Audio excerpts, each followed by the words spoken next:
I call to order this meeting of the National School District Governing Board. Please stand and join me in the Pledge of Allegiance by student Emma Gomez. Are you Emma? Yeah. There's a microphone right over there that you can use.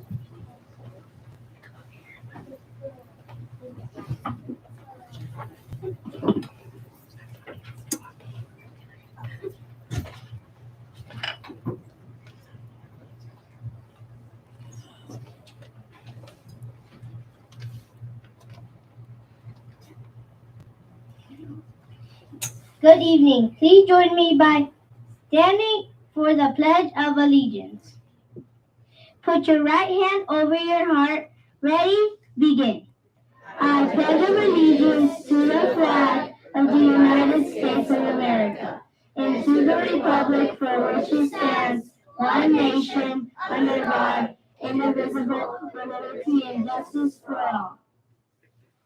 You may be seated.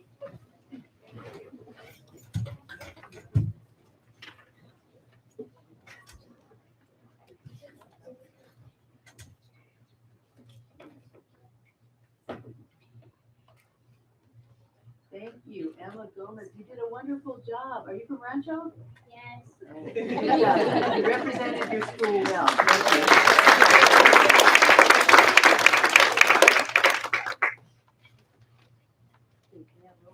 Mrs. Zaraga. Present. Ms. Gates. Present. Ms. Sarmiento. Present. And trustee Mete por Castañeda and Avalos are absent. Thank you.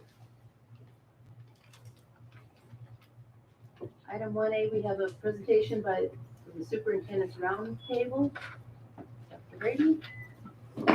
Yes, I'd like to invite my Superintendent Student Roundtable members to the podium for their presentation.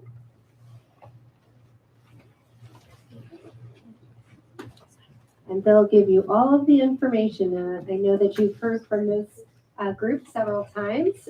They work with me about once a month to provide input on issues that are important to students in the National School District.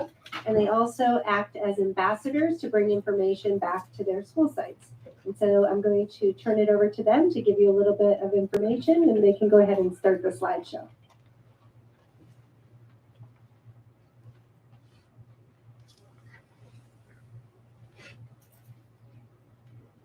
Good evening, President Sarmiento, trustees, and executive cabinet.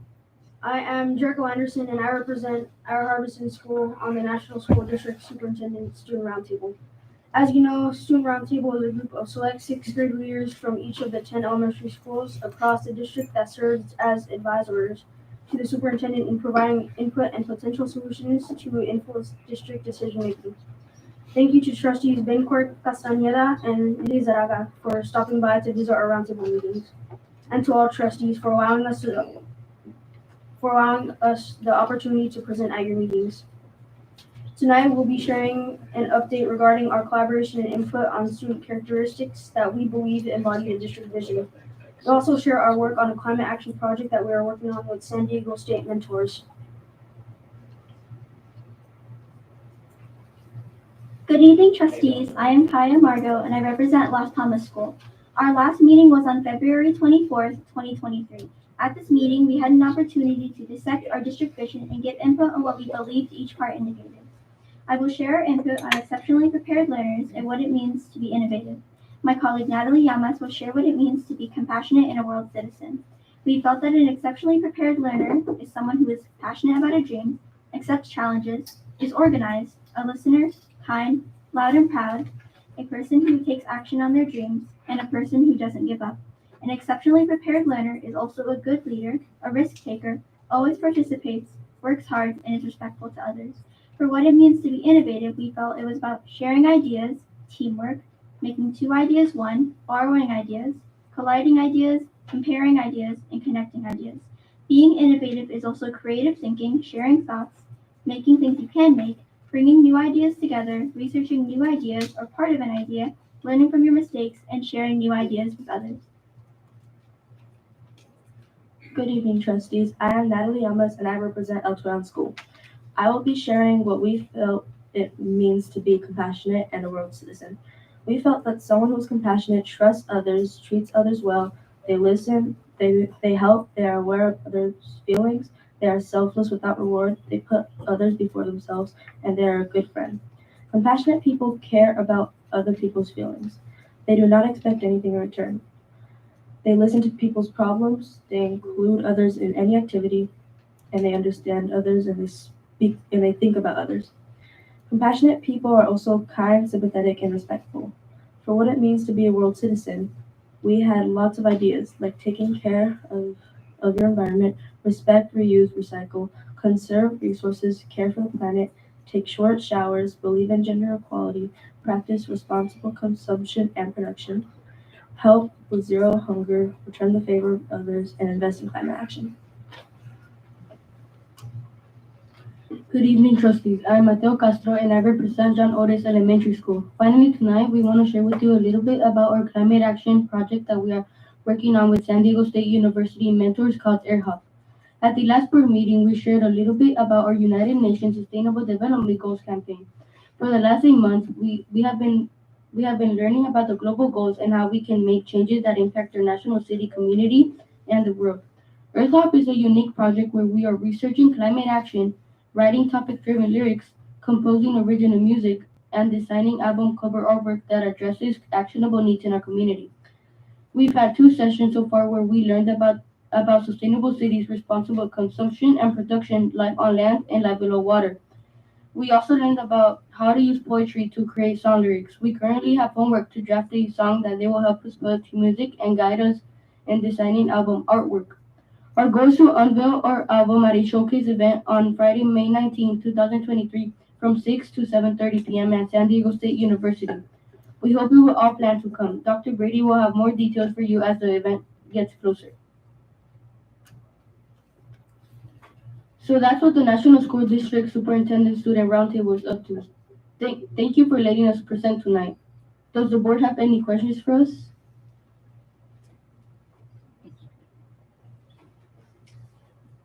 No, the thing is, we love when you come. And part of the reason we love when you come is because you actually spend your time teaching us. I think sometimes as adults, we get so busy doing stuff that we don't slow down and think about what's important all the time. And every time that somebody from the round table comes, because it's you tonight, but last time it was somebody else, and the time before that's been some of your other friends. Every time you remind me that I should be thinking about other things besides just, okay, do the dishes get done? Do I have laundry to do? All the things that take up our time and aren't always the most important things. So I don't necessarily have a question for you, but I want to thank you for reminding us again that this is about more than just us. So thank you for taking your time and giving it to us tonight.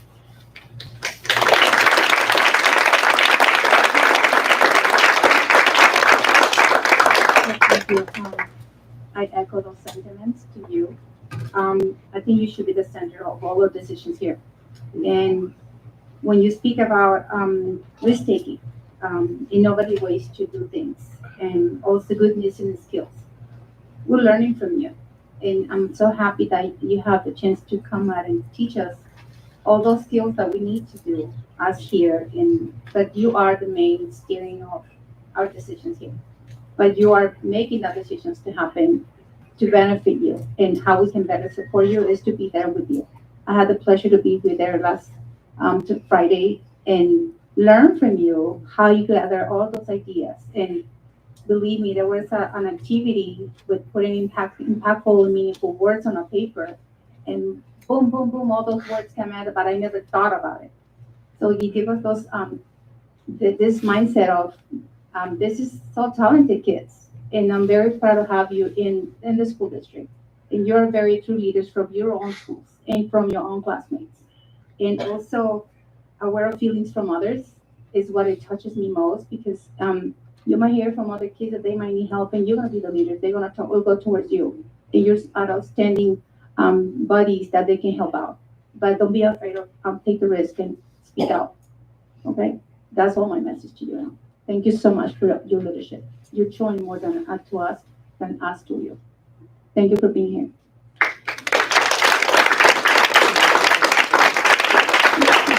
I'd just like to add that you probably already aware, but I'm going to tell you again, you're the leaders of tomorrow. You're the ones who are going to grow up, hopefully stay in National City, make this community a better place. And right now we're showing you that we have great confidence in you, and that's why you're part of the roundtable, and that's why you're representing your schools tonight. And I just want to say thank you. So we have a certificate for you, and then we have a gift for you, and we're asking that after I give it to you, can you go and stand up front so we can get your pictures, please? So I'm glad you did your hair. Good. All right. Now, Yamas.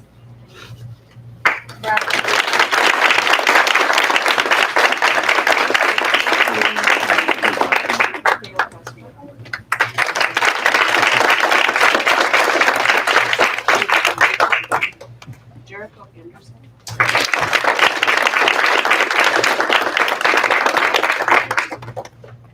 And Kaya Lago.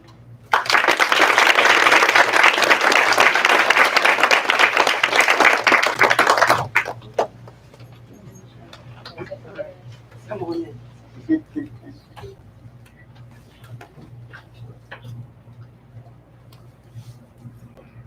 Ready for the list?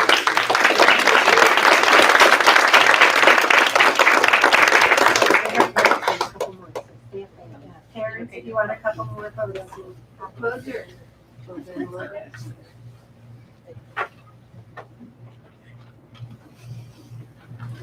Great job, thank you. Another round of applause, please.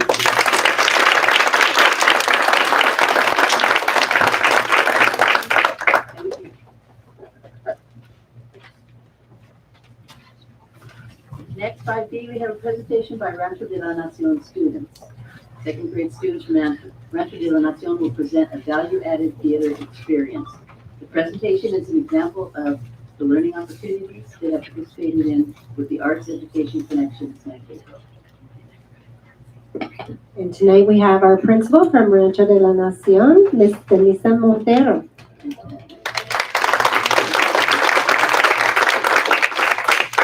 Good evening, Superintendent Brady, Board President Sarmiento, and Governing Board. This evening, Rancho de la Nacion students will be presenting to you what they have learned from a second grade theater program that you graciously approved.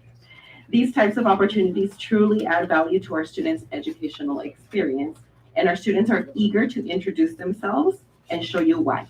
Before I do that, I would like to introduce the two teachers who helped cultivate these young actors' talents.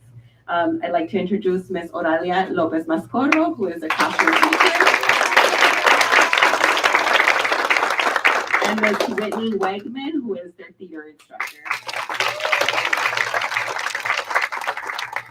Now I'd like to call up Emma Gomez.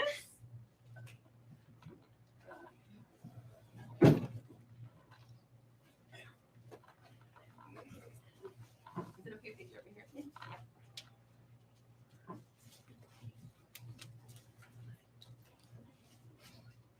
Our class has been taking theater lessons from Miss Wegman.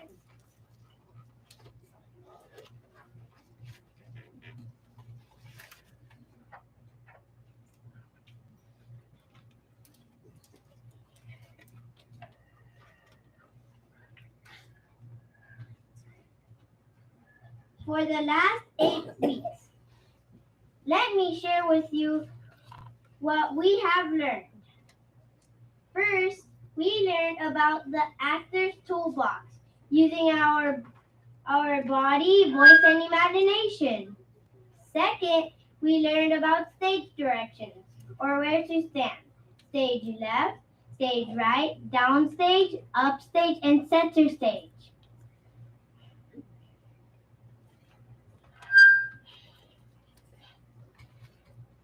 We also learned the difference between reading books versus reading plays. Books usually have one reader.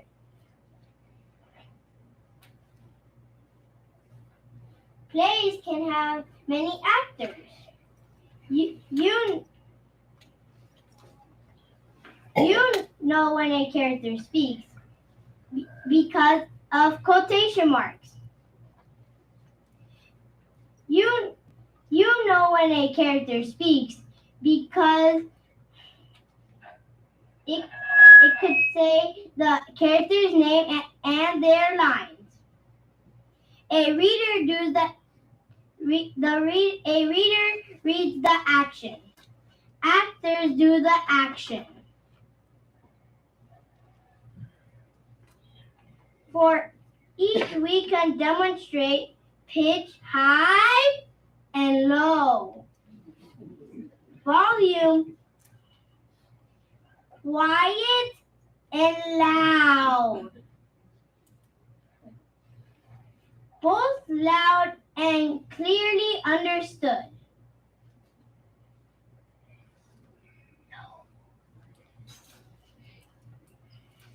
First, we will be presenting the first scene from Onion Boy.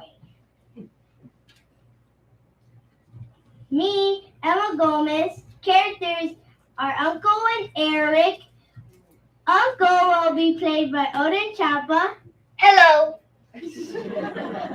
Eric will be played by Noah Luna. Hello and hola. And action. Only 7 more rows, Eric. This year's crop is perfect, Uncle. Look at the colors of these delicious onions. This will be our best crop yet. A good crop doesn't just happen, nephew. Day in and day out, we have tended these crops. Planting, watering, nurturing, and now picking for market. Is this all there is to life, Uncle? Ha! You want more, do you? I don't want to be ungrateful, but I feel there is a big war out there, and I have yet to be a part of it. You always take our onions to market, and I always wait at home. The onions are quite heavy, Eric, and we have no cart. Do you think you're strong enough for the task? I'm so ready, Uncle. Please, let me go. I worry, Eric. The world is always like a kind place. The road to the marketplace is full of people who may not help you. Everyone is so worried about their livelihood. Everyone forgets. You have lived the safety of our farm, and I worry that you will forget your goodness when I face the rudeness of others. We are just poor farmers, but character and kindness has always been our guiding force. I will not forget it, Uncle. You have taught me well. Hard work, character, and kindness. And kindness grows healthy onions. And surely that applies to people too. If only, Eric. Nonetheless, I feel you are ready. Let's finish these rows and prepare for tomorrow. You have a big day ahead. Dare I ask, what is for dinner, Uncle? Maybe lasagna or hummus? Onion soup, my boy. Same as every night before. I thought you might say that.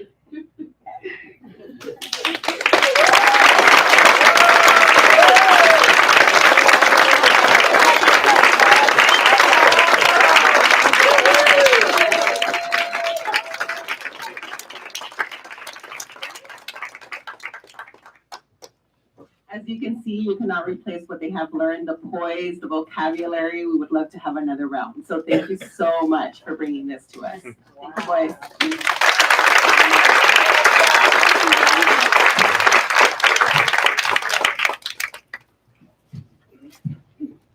While Miss Lizaraga comes down, she has a little something for you guys.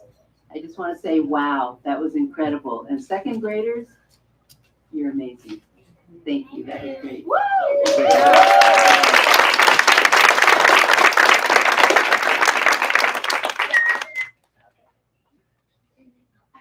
Okay on that?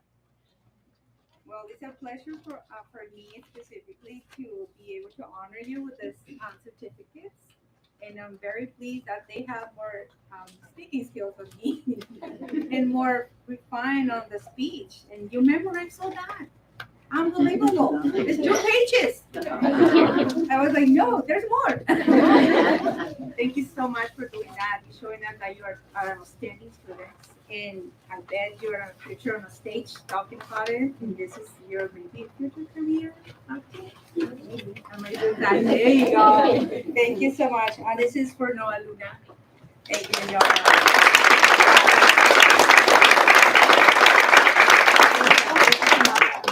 So please do my step. And this is for calling Pa. How is it for you? Acting career?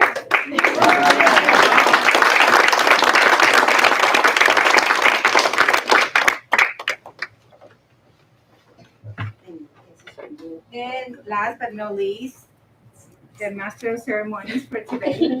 Thank you, Emma Gomez. This is for you.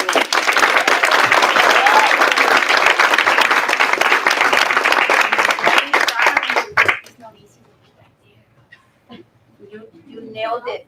Thank you.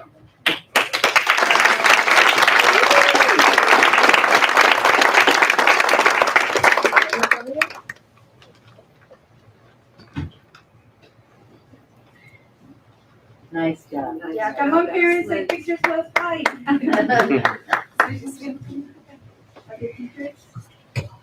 Teachers, yes.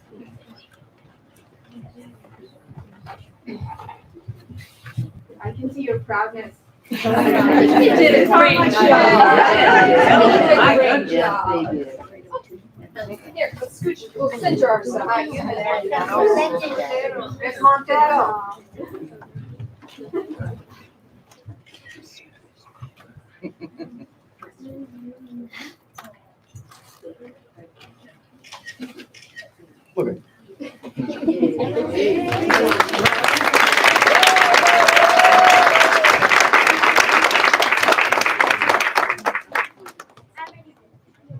And I'm proud, and I'm not even there.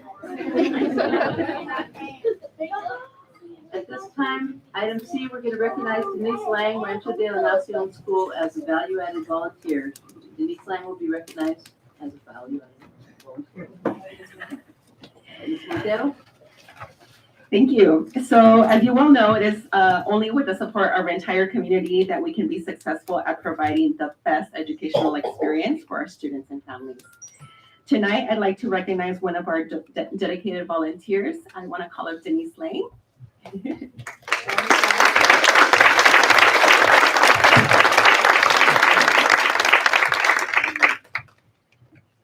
So Denise has not only been on our PTA board, but she has also graciously been an SSC parent for the last 2 years for both things.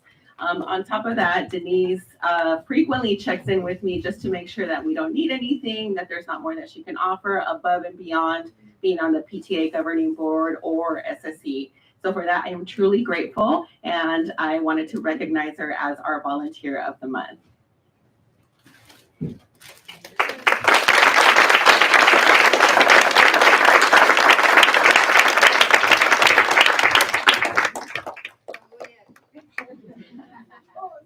I don't know about you, but I started as a volunteer as well. But I want to ask a question.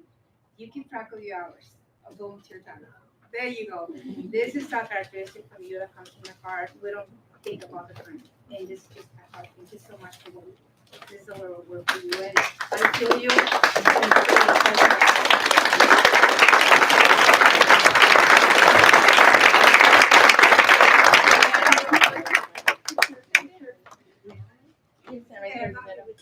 Is anyone here with you? Her by herself, and then I go. Yeah.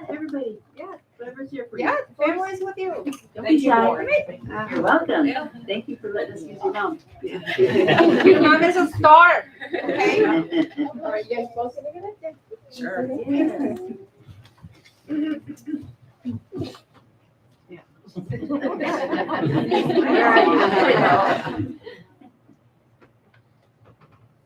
Bravo, Mayor.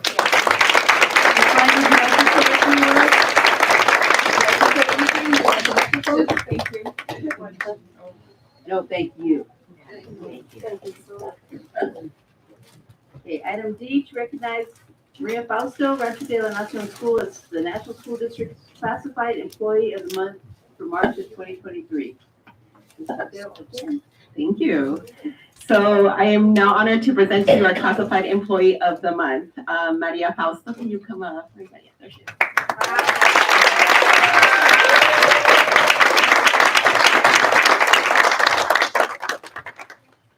So this is a person that models NSD core values every single day. Children first, relationships matter, and whatever it takes.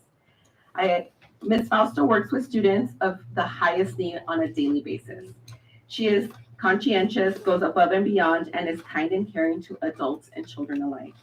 Her dedication to our district and families for more than 20 years has undoubtedly made a positive impact on many lives, and for that, we are truly grateful.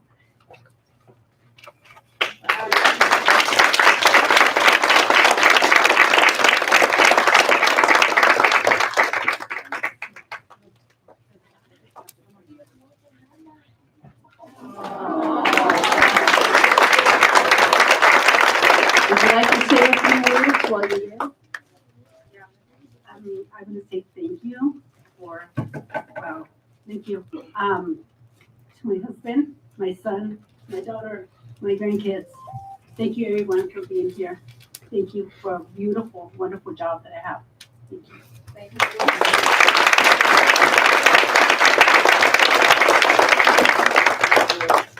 From the board to you, we know full well that what you do matters. The commitment that you and those like you on staff show to our community in 20 years of service matters. So thank you for letting us have this moment to honor you.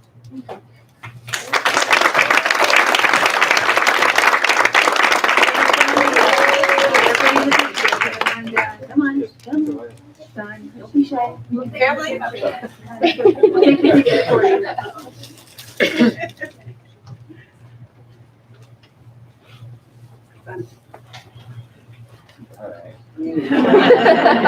Okay.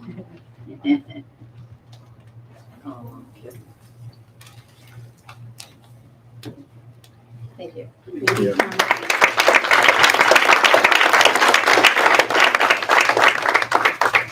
And I've got to say that if it weren't for the support of the family and of the husband, we know you wouldn't be doing as much as you are, and the family is so important.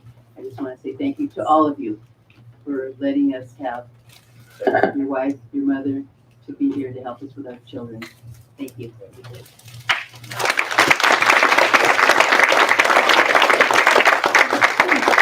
Slide E is going to introduce and welcome new employees. Dr. Kevin. Good evening. It gives me great pleasure to introduce our new employees. Some of our employees could not be here tonight, but I still want to recognize them. The first one is Berta Manriquez, speech language pathologist. We're so excited to have this position filled at Palmer Way.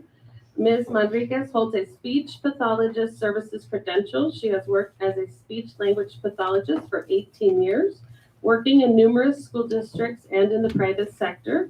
Most recently, she worked for the Stepping Stones Group and the Family Health Centers of San Diego. Ms. Manriquez holds an MA in speech language pathology from the University of Texas. So welcome, Beth.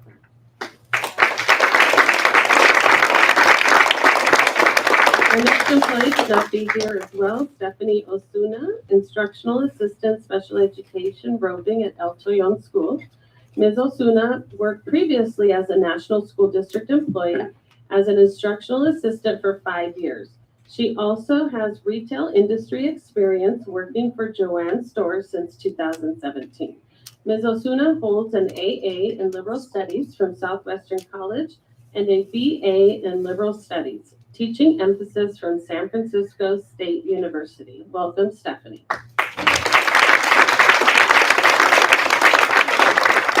April Ramos, Instructional Assistant Healthcare at Palmer Way. Ms. Ramos has instructional assistant experience working previously for the National School District and the San Diego Unified School District. She also worked as a home tutor for the Oxford Tutoring Company. She holds an AA in Business Administration from Mount St. Mary's University. Welcome, April.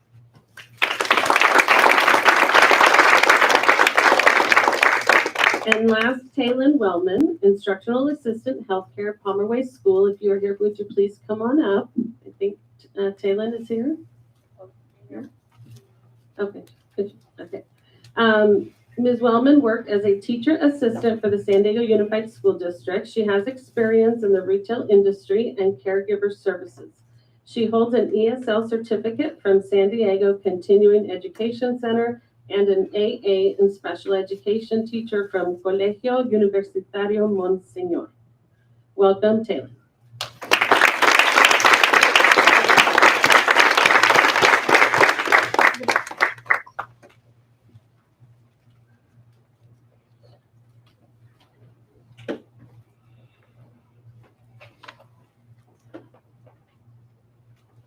I was standing up there waiting to give them these lovely pins and let them know that they earned their wings here in the National School District, but we'll make sure they get them at their school sites. That was nice. Thank you, Dr. Kevin. Okay, now we're at the business side of the meeting. For those of you children who have to go home and do homework, this is a good time. Families, if you need to take them, that's okay. We don't mind.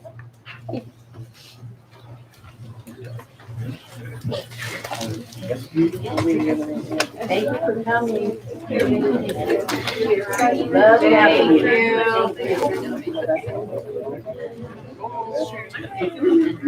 Thank you again. You're welcome.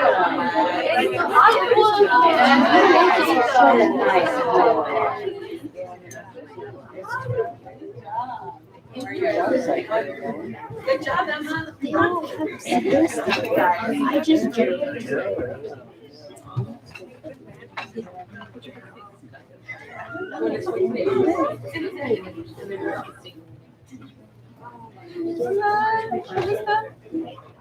If anyone's standing in the back, we have empty chairs now. Come on in. Make yourself comfortable.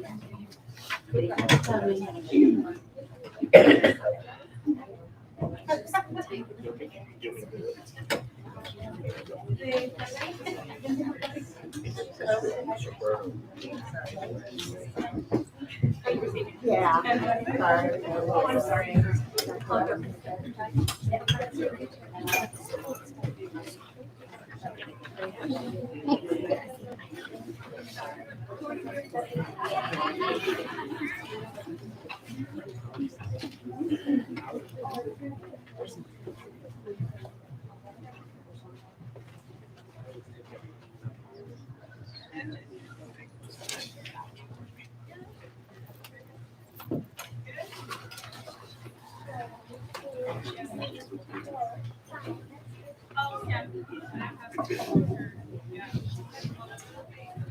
Okay, under item 6, public communications. Public communications provides the public with an opportunity to address the board regarding an item on the agenda or other topic. Anyone wishing to address the board shall submit a request for oral communications card. Cards are available near the entrance to the boardroom and are to be submitted to the recording secretary. A member of the public who wishes to address the board on any such matters is limited to 3 minutes for one matter, up to a maximum of 5 minutes for all closed and open session matters.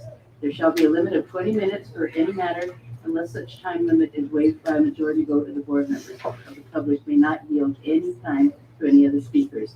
No board action can be taken. And we're going to start with Jerry LaRoche. I'm going to try to channel my inner Emma. Okay, then you're going to be followed by Lisa Yegan, just so you know. Go ahead.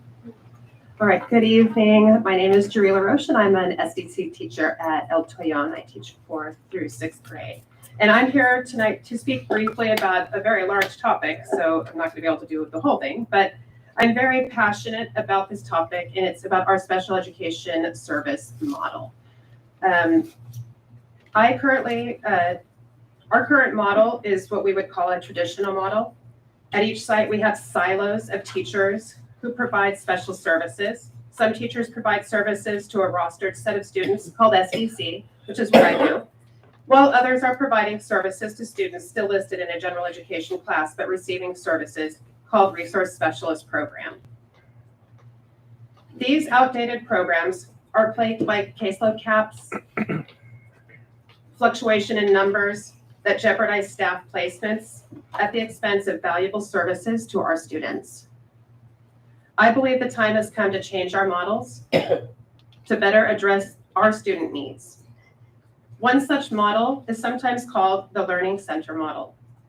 In this model, all specialized staff work together to support their students. All students are considered general education students. They are rostered in general education classrooms, and they receive services in a pull-out setting,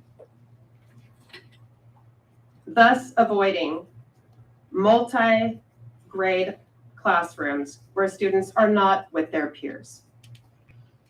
But in this model, students would still have an environment in which to have small groups, a safe haven for emotional regulation, and support staff when appropriate in their general education classrooms.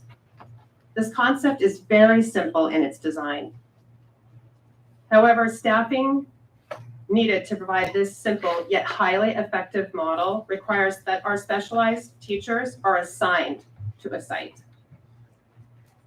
Itinerant specialists would disrupt this fluid support model, and I'm concerned that we are moving into an itinerant model and away from a more effective model of service. I know that our model or our motto is value added. And so I ask you, my peers and board and administrators, to hear our pleas. We would like to move forward. I would like to move forward.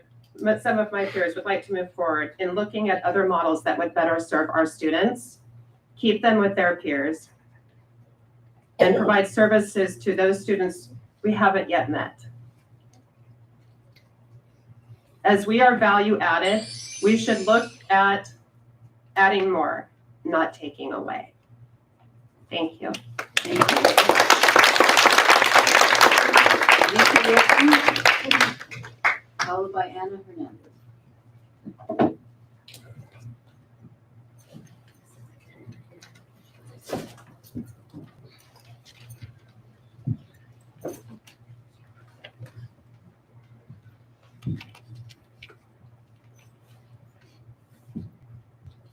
Good evening, governing board members and executive cabinet. Good evening, parents.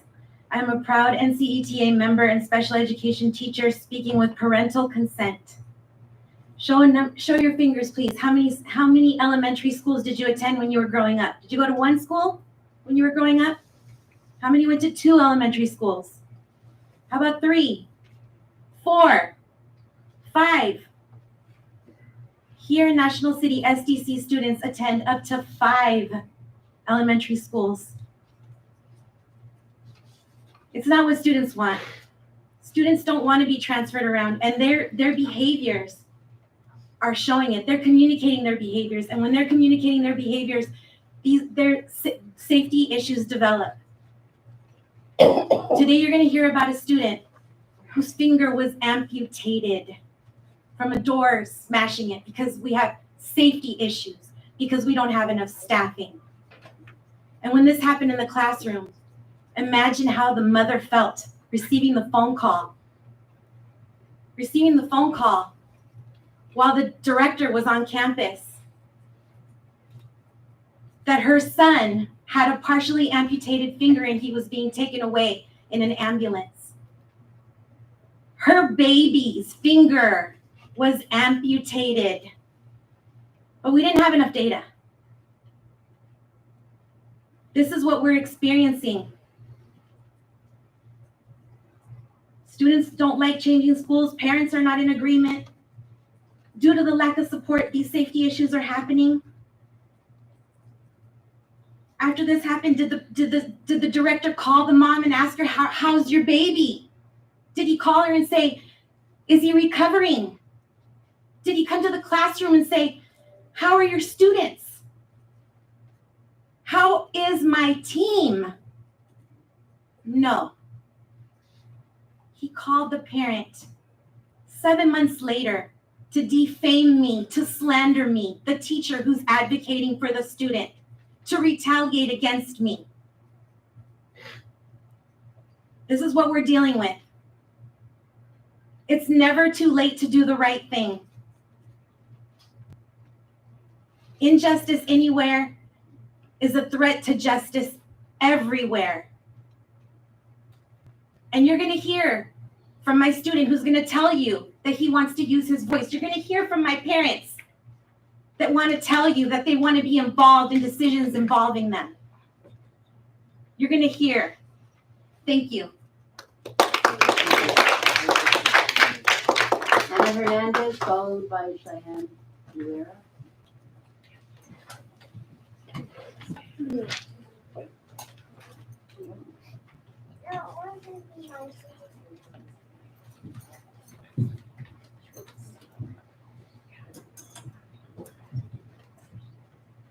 Good evening, everyone. My name is Ana Hernandez. My son is Mateo Malave. Thank you for giving me the chance to speak with you tonight. I want you to listen to me with the hearts of a parent, not of an administrator, director, or teacher. I feel like the district has forgotten our partnership. We, the parents and guardians, are your partners.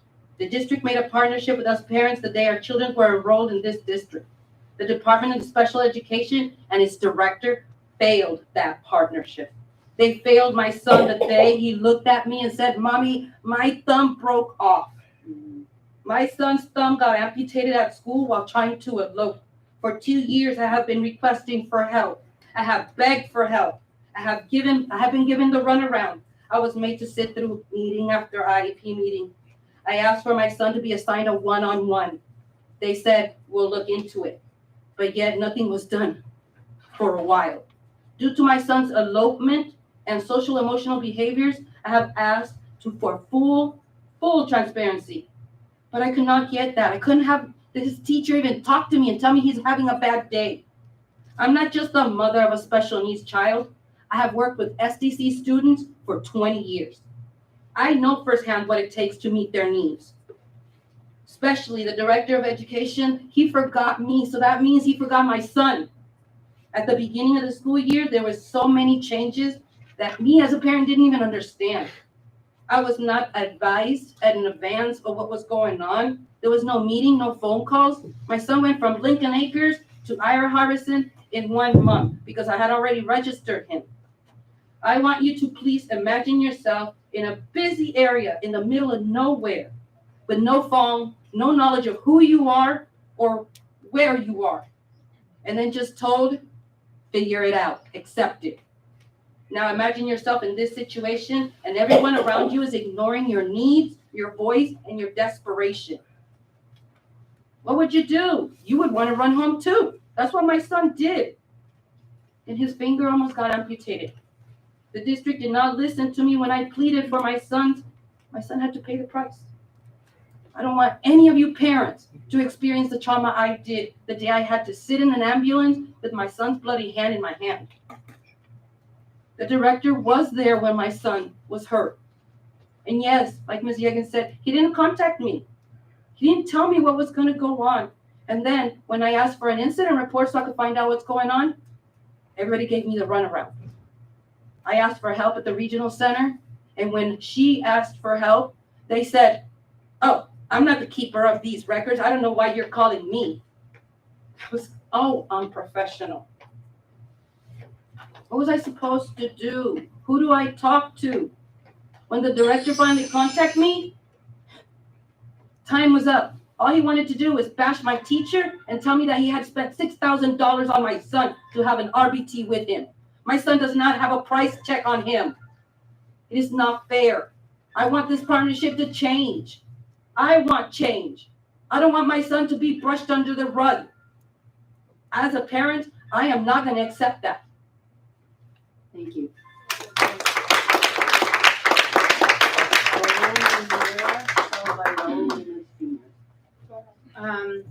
My name is Cheyenne Luetta. My son is Nathan Moreno. He goes to Ira Harbison.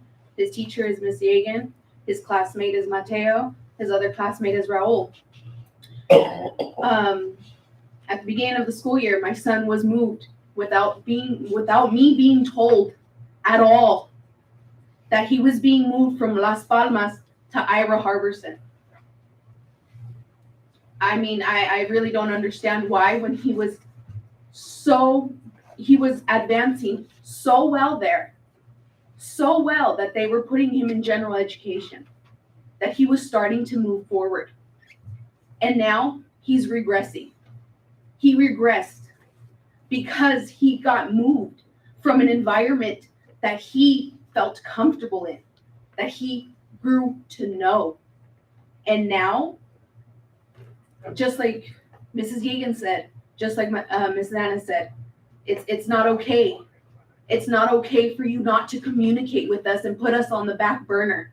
It's not okay for the director of special education to just walk by and not wink an eye, not even bat an eyelash to us, knowing that we are here to talk about this. And we want something done. We just want something different for them, because they should be allowed to be here, to be able to speak. Not one SDC student was on that council that came up. Not one. Why? I want to know why. Raul could speak perfectly, beautifully, if he had a chance. But he doesn't get that chance. None of our children get that chance. And God forbid it happens to anybody else's child, because it's not okay. And the welfare of these children is my business, is your business, is all of our business. That's all I have to say. Thank you.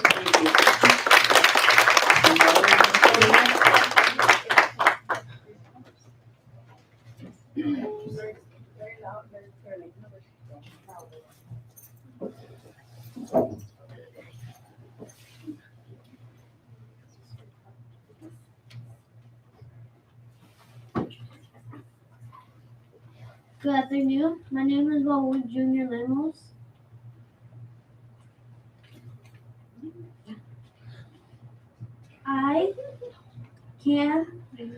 I think my voice counts.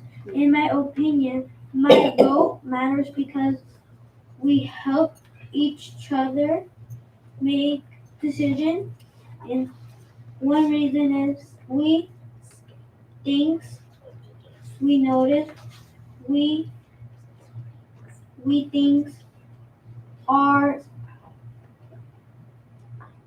unfair, and it helps us get creative. Another reason is we can build something better when we work together. Last some time people think differently. That can help us learn to do things differently.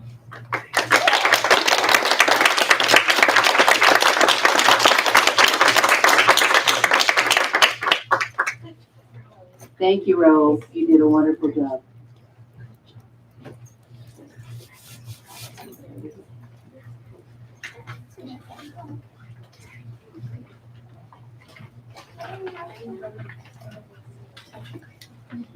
This time, item 7A, to accept the agenda. I move to accept the agenda. There are some items we need to pull, if I'm correct, because we do not have the correct number of people to vote on items 9A, B, and C, as you were out or I was out.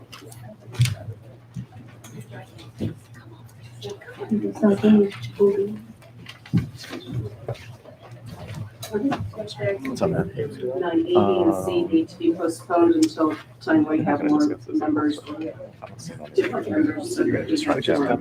Oh, yeah, you're gonna try to jam them up? Or- No, I second the motion.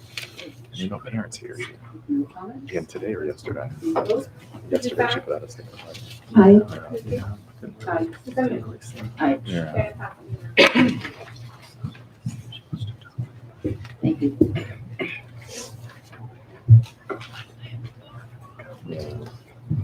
And nobody signed up.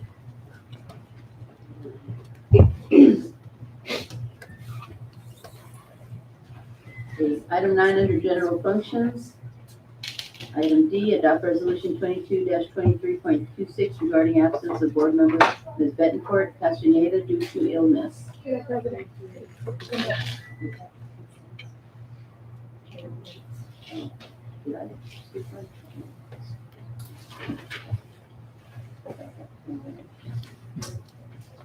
Item 8, to approve the consent agenda, routine items of business.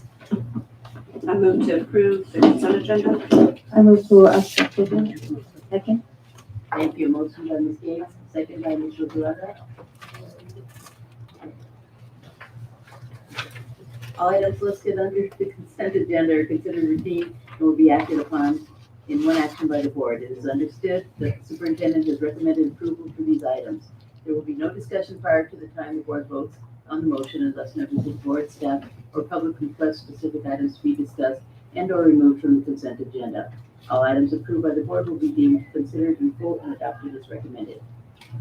And I have a motion by Ms. Gates, second by Ms. Zurada. Mrs. Sauer? Aye. Ms. Gates? Aye. Ms. Amico? Aye. Item passes unanimously.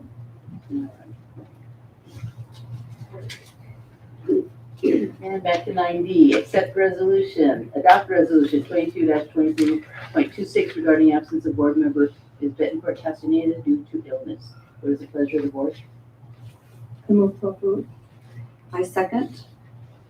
I have a motion by Mrs. Zaraga, second by Ms. Gates.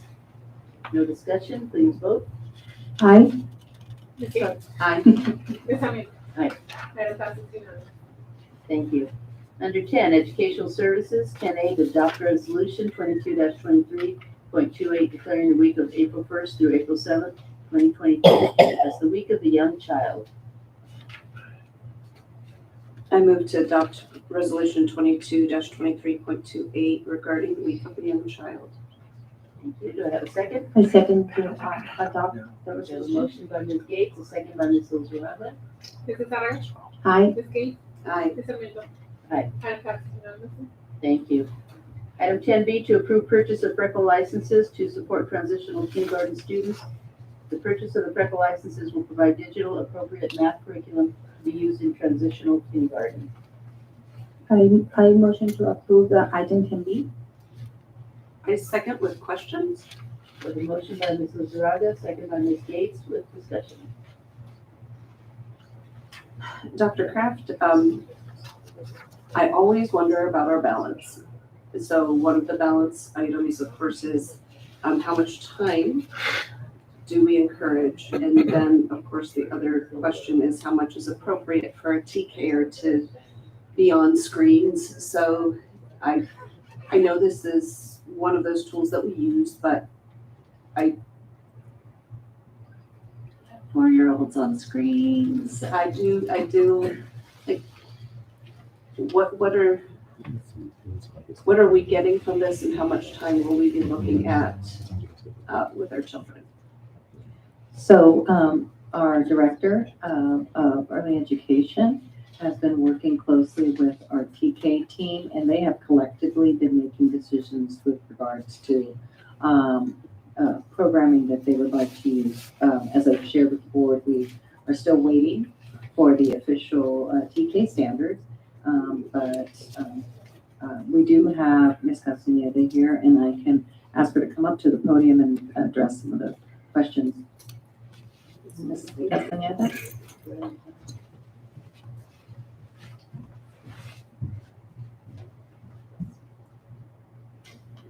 Good evening. I know I was going to use the stool. Good evening, board president and board members, cabinet. So with Freckle, actually, that is a similar question that I had at the beginning when teachers I was getting feedback from them, and we actually pulled up the research and we shared it with the staff, and they said we completely agree with that they should not be on screen as much, a few minutes, but they wanted a program that was supportive of the TKers, our 4-year-olds. And Freckle was the only one. I read he's a little too high, so they needed something, and they were going to use it in rotations. So they'll just use it for a few minutes while the teacher's doing a small group and different centers. So it would just be a really small amount. I mean, the real life is that our children are on screens, and I understand that, but one of the things that it's almost like during COVID, we lost the conversation on what was appropriate screen time because everything that we were doing was on screens. And so maybe I'm just getting old, but I wonder sometimes if we don't need to revisit wisdom there. So I'm glad to know that it's been being used as a supplement and has its place, especially for our little ones. Yeah, exactly. Thank you. Thank you. Another vote? Mrs. Sarah? Aye. Ms. Gates? Aye. Ms. Sarmiento? Aye. Item passes unanimously. Thank you. Item C, to amend CP 3916 with Verbal Behavior Associates to provide special education and behavioral services. Amendment of this contract will allow the district to continue to provide specialized behavior services to meet student needs through the end of the current school year. So it's a pleasure of the board. I can move with a question and a clarification question. I'll second. We have a motion with discussion and a second. Mrs. Zaretta. Thank you. This description says is all the way, this extension will be granted services and for BBA to do until next school year. But, you know, the behavior has been escalating dramatically on the year. And this is covered under one-time funding that is coming up. So that is in here. But if those targeted students that are going to be receiving the services are coming back to next year, do we have capacity? That's a question. We might not know for certain. Might not they're going to come back to school and we're going to be able to provide that one. That is extended all the way to school year.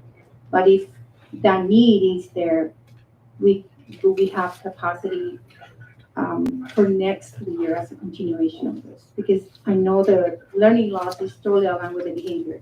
And the success of the student will be depending on the funding. If we don't have the funding, this is one-time funding, we don't have capacity to cover it. Just in case it's a need, so thank you. Thank you. Yes, we actually do have funding. We have line items under goal 4 of the LCAP that really focuses on social emotional. We do have some flexibility within that to hit those targets. It spells out kind of the outcomes and the metrics of the goals that we're looking at, but not necessarily the programming. So based on the data, we've been collecting data, and you are correct. We have been seeing behaviors we think are a result of being in distance learning. We are working closely to realign kind of the standardized norms within a classroom, but we actually do anticipate a need for that, this to continue next year, and I've already identified some monies. The money that we're using this time needs to be expensed out, so we tend to expense out the most restricted funds first before we lose them. Thank you.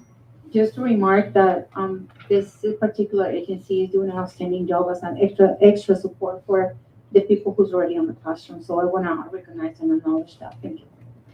Thank you. Any other discussion? If not, can you have the vote? Mrs. Sarah? Aye. Ms. Gates?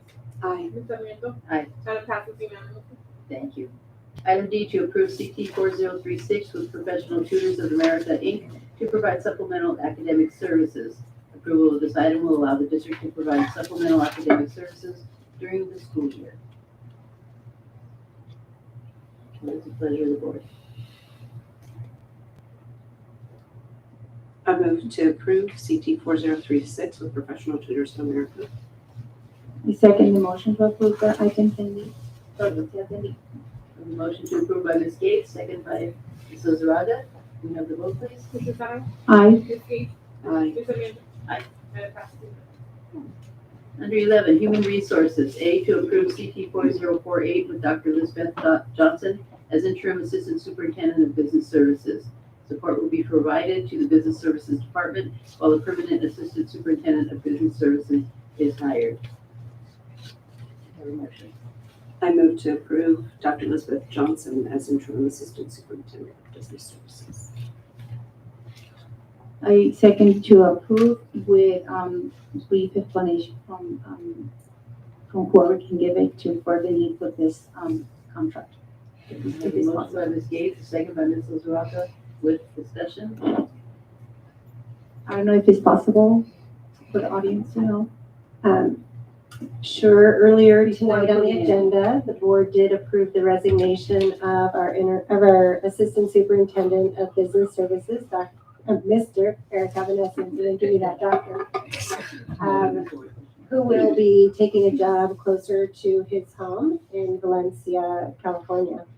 And so this will be a contract to provide interim services through the end of the school year while we search for his replacement. Thank you. Thank you for explaining that because the audience may not know why we're voting for this item. So it will be important for the audience to know why we are deciding to move forward with this item. Thank you. Thank you. Can we have the vote? Mrs. Sarah? Aye. Ms. Gates? Aye. Ms. Amanda? Aye. And it passes. Thank you. Item 11B, approve CT 4049 with Beverly Hayes as administrator support. Approval of this item will authorize per diem administrator support for sites on scheduled and approved days.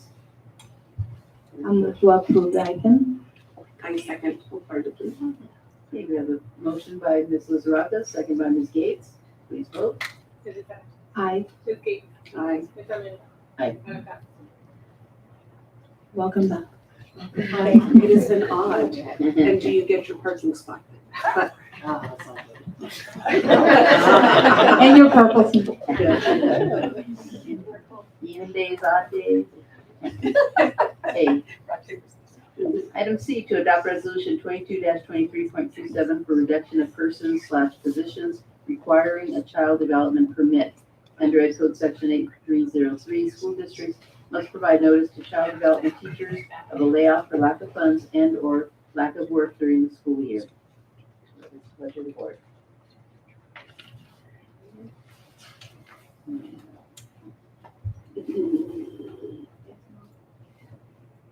You want to move forward? Do you want to speak? I would like to, dang it.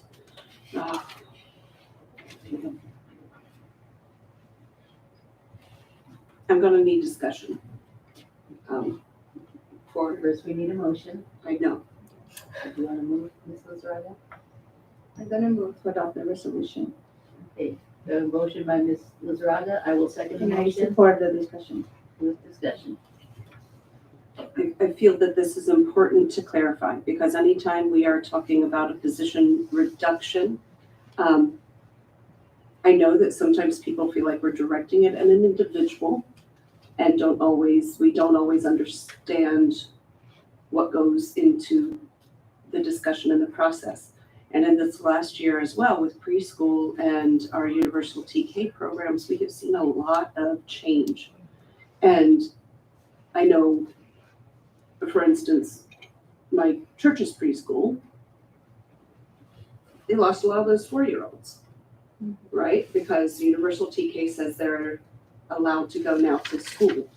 And so I know that many preschools are seeing impact, but I would like to know how and have an understanding of how our schools are seeing the impact for us to move forward with the decision like this. Who would like to address? Source. Sorry, push button. Our schools are very fortunate enough. We are, I would say, trailblazers in having TK for 4-year-olds, all 4-year-olds. Not every district decided to make that move. They're in a sort of phase-in process for 4-year-olds. So we have a combination of a declining enrollment along with universal TK that has affected our numbers in the preschool program. So as a result, we are overstaffed, and so we have lack of work for preschool at this time. We'd like to continue to reevaluate the program because tonight you'll hear about another potential feeder option that could increase our numbers moving forward. But at this time, this is what we are anticipating for next year. But again, this is a program where revenue is dependent on the number of students enrolled in the program. And it is a program that still needs, you need to qualify to be in that program for preschool. So I don't know if Dr. Kraft has something to add to that, but essentially one way we're blessed that we can offer TK to all of our 4-year-olds. At the same time, it is impacting our preschool program. As Dr. Kevin said, we did get UTK last year, and we were able, because of our facilities and our a lot of the things that the board did proactively allowed us to offer that to our families immediately, which we've heard lots of positive feedback, as well as the REACH program. Another positive that came out, although it was a bit crazy when it was happening, was that we were held harmless in terms of the funding. As Dr. Kevin said, the funding is related to the students' attendance, and it's kind of a backwards plan. You're guessing how many kids you're going to get, then you have to make adjustments mid-year, and we like to maintain continuity. That hold harmless will end, and so we will be back into the income generating component where we have to have the kids, and we have an estimate of what we did see this year with the UTK being offered to all 4-year-olds. We doubled. We planned for a certain amount of classes, and we are more than double those classes that we plan for. And so we anticipate that TK will grow and that we're going to have a stabilization of 3-year-olds. And based on that, we have a projection of what we think we'll get for attendance next year. Thank you for that explanation, Kevin and Dr. Kraft. It's important for the audience to know as well, for those listening online, that this is a very important decision, and we're not going to touch him on life, but it's going to be a reduction and with potential solutions on the future for coming back or get more professional development and potentially higher opportunities if that's an option for the people who's going to be impacted or for the position that's going to be impacted. So thank you so much for that. And this decision could be adjustable should we find that we have more children who enroll, because there's always a gap between this point of the year when we're starting to register children and when parents turn around and realize, they could be in school right now. We always see that. And I also know the difference with, we still have parents who occasionally move to us who are not used to a July start. So we sometimes see that lag too, but I'm assuming that correction or adjustment can be made should we have more children. Yes, and we're hoping, we actually anticipate kind of a repeat of what we saw with TK this year, now that it's more known, it kind of came fast last year, having greater impact, actually growing. We saw that program grow exponentially. So what we're hoping is to be able to focus on feeder programs, as you'll hear in a bit, for our community to feed them into our preschool. And we are also hoping that this year we'll see some changes in the structure that they have preschool in now in terms of being eligible to participate. It's income driven. We're hoping that we'll see some modifications in the legislation in the next year that will allow us to broaden it and to offer it to more families. That is one of the issues, the qualifications. I'd like to add just one more thing. One thing that's kind of unique to this program that our TK students moving forward don't, it doesn't apply, is the birth date. Yeah. So when students turn 3, they're eligible for a preschool program. There's no this, September cutoff, like you have to be 3 by the state. So you're taking students on a, ongoing basis as they turn 3 years old. Any further discussion? If not, please vote. Mrs. Sarai. Aye. Ms. Gates. Aye. Ms. Domingo. Aye. Madam Pastor, unanimous. Thank you. Item 12A, business services to report and approval of the positive certification and budget revisions for the second interim financial report. Second interim financial report is used to process budget revisions necessary to reflect current and projected conditions and to provide a certification of the district's ability to meet its current year and multi-year financial obligations. Mr. Albanesian.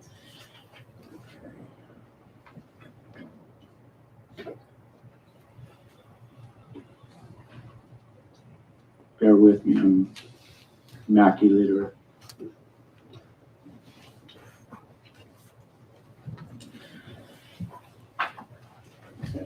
Good evening, board. I'm here to present the second interim update on our budget.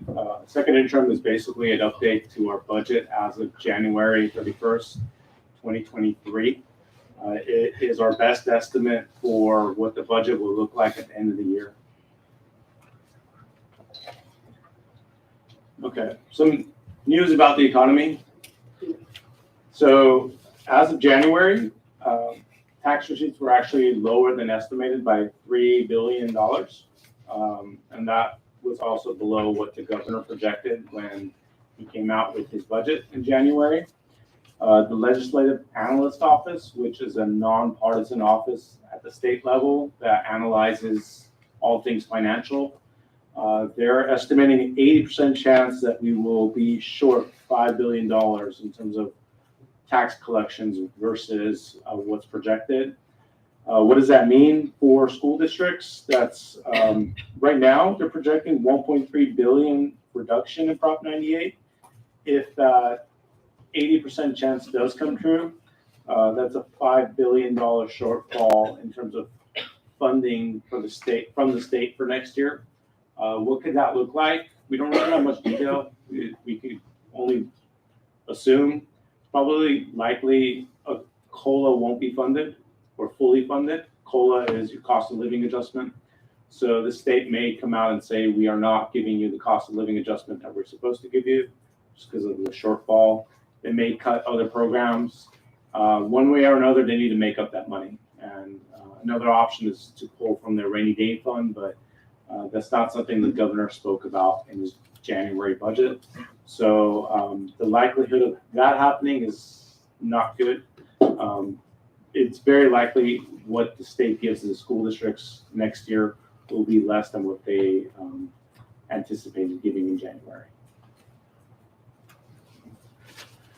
So what does our budget look like for this fiscal year based off of our assumptions for second interim?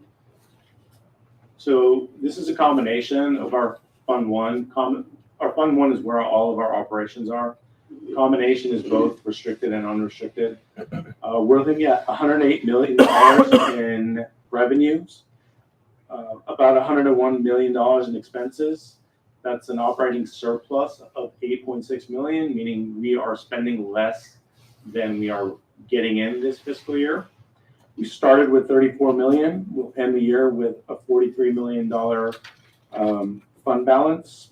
That doesn't mean that's actually all for fund balance, ending fund balance. 24 million of that is restricted, meaning there's a specific purpose for that money. 16 million of that is committed, meaning the board has taken action to commit $16 million to specific expenditures, which leaves $3,001,000 for our reserve, which is 3% of the $100 million in expenses. This is a look at our commitments. We have the local LCAP carryover, that's 4.9 million, and we are spending that throughout the year. Curriculum adoptions, again, that's 6.5 million, and if anyone knows, curriculum adoptions are a lengthy process. So The OPEB trust, $1 million.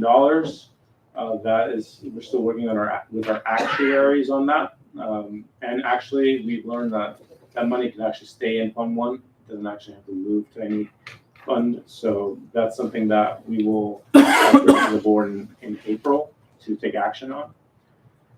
The concentration grant is money from last fiscal year. That's a new add-on to the LCAP, which gave us more money than normal for LCAP expenditures, and we have to keep track of that separately from all other expenses. So that's $1.6 million.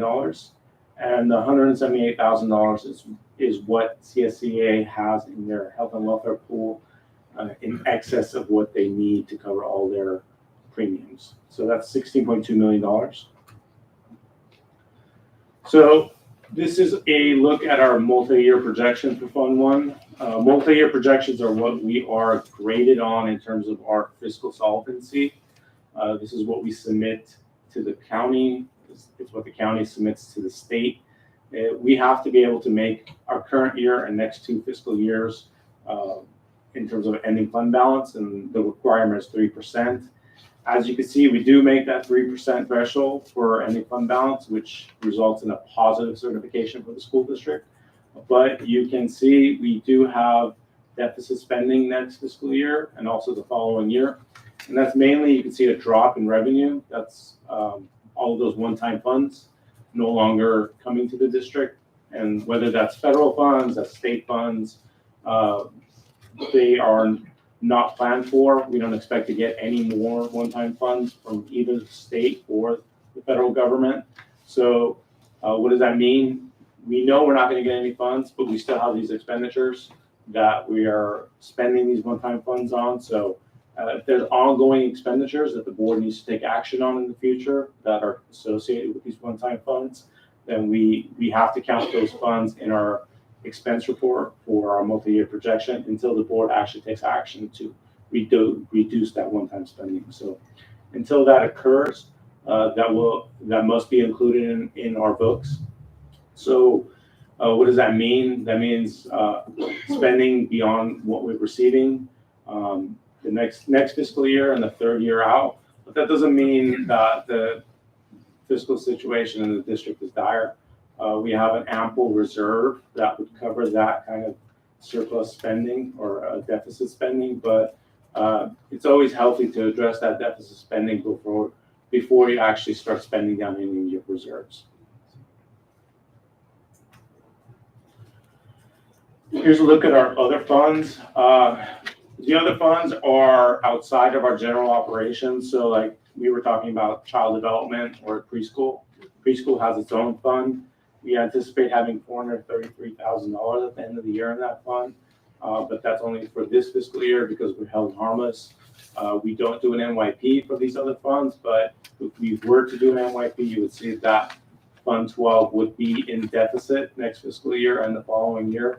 What does that mean? We would have to do a contribution from Fund 1 to Fund 12 to make the fund whole. You cannot have a fund with a negative balance. And the only way to bring that to an equilibrium is to put money in that fund from Fund 1. So the other funds, cafeteria fund is our child nutrition fund. We have a plan to spend that down, and that's something we submit to the state for approval. Fund 21 is our general obligation bond fund. That's $2.8 million that we expect to end the year with. Capital facilities fund is our developer fee fund. That's $3.7 million. And the other funds, the biggest one is our charter school fund. That's Integrity Charter School. And they have an estimated fund balance of $7.5 million at the end of the year. As a look at our cash flow, everything we talked about before was budget. Our cash flow means the money that comes in and goes out. As you can see, we have a healthy cash flow, so there's no need to go to the market to borrow for cash flow purposes. Next steps, we will submit this report to the county for review and confirmation. We will present the 23-24 budget to the Board of Education in June. And the governor will release his May revise in May, which will be incorporated if there's enough time in our June budget. Usually, if there's not enough time, then we will let everyone know that that information was unincorporated, and that we will do a 45-day revision. And this is the department and the people who made all of this possible. So I just wanted to give them an acknowledgement and thank you. So I could answer any questions if you have. Questions? I'm thankful every time for your clarity, honestly. Because, you know, I, some of us are accountants in the room, some of us are not. And you have always made it possible for us to track and to follow things well, and you have always been upfront with us. So, like, for instance, you know I live in frustration over how we're supposed to do a budget when we haven't been given a budget yet to work with, and it's foolish. But I can't make the state of California change that by myself, though they might start getting letters. But you are very upfront with us about that so that we understand and lay things out clearly. Once again, I'm just thankful for the care you take. And it is good to see that the next 3 years we should have positive certification. So thank you again for your time and your team's time. Thank you. Thank you all. I think I'm gonna go next. Can I take it? Yes, I'm gonna echo Trustee Gates on this, because when I started as a board member in 2020, this was very scary. Honestly, to be said, I don't have no idea what budgeting is about. You know, it's scary because we tend to plan at a low scale home. It's not the same, and it's a hard task. And I want to congratulate all the staff to you and your team, because you didn't do it alone. And I want to acknowledge that part. But it seems less complicated when you explain it to all of that, and the pears and tomatoes or pears and apples as the kids learn, right? But this is good reports that they don't seem as scary when I started. So it seems like more promising than I was expected when I started. I thought it would be like disastrous at this time of the year. So thank you so much for doing that, and it looks very promising, and hopefully we can get those projections going on and send that to the board, and hopefully for the best. Thank you. I'd just like to ask you regarding the Charter Schools Enterprise Fund, the 7.5 million, is that because they're still saving up to buy a school property, hopefully? I know it's been going on for many years. Correct. They are still looking for a facility or property to build a facility on in National City. Thank you. I have a related question though, but I think it's for Dr. Kraft. Science and social studies curriculum, where, like, I realize that typically, 7 years before that we look or hold curriculum and utilize the same curriculum, and then in that process we begin with pilots, teachers who are willing to do pilots of different things that are already, looked at and vetted. Where are we in that process? Because we do have $6.5 million waiting for it and building for that. So what years, where are we along the curriculum adoption continuum? So in 2018, we did adopt math and ELA, and in the past, what you were referring to was a 7-year cycle, and it was sparsed out. That ended in about 2012, and many standards came out, and within a few years. And so if you know anything about adoptions, they generally take a year. And more importantly is to give the teachers the time to develop for implementation before you add on one more thing. So we had the ELA, ELB framework, we had the math standards, we refreshed that, reinvigorated that, and got established. Right now, we are beginning to gather groups to be around our California Science framework, which is based on NGSS. If you've had the opportunity to look at those standards, they're very different from what we've ever seen in the past. And so in order to adopt a curriculum, what we do ask for teachers to do is to be able to analyze it and implement it in accordance to the standard. And so we're beginning to bring in cohorts and have sessions where we're starting to really get deep into the science standards with groups of our teachers. We are looking to expand that in the fall, and sometime in the fall, we will then start towards the end of late fall, early winter, start to recruit teachers to help us to start exploring science standards. We will follow the state's criteria science and curriculum to adopt, and there are reports that provide evaluations of the programs against the standards. That'll be one of our criteria, how well that does. And of course, we want to make sure that our teachers know the standards when they're testing out the curriculum, and they can give us, educated critiques on them against the standards. So that's kind of where we are. We're going to start with science and see and make sure that our teachers can have an opportunity to implement, get feedback, and grow into it, and then we'll take the next adoption. Because if you do too many adoptions at once, it's too much. It's exhausting. Exactly. So that's currently where we stand. We're beginning that process. Thank you very much.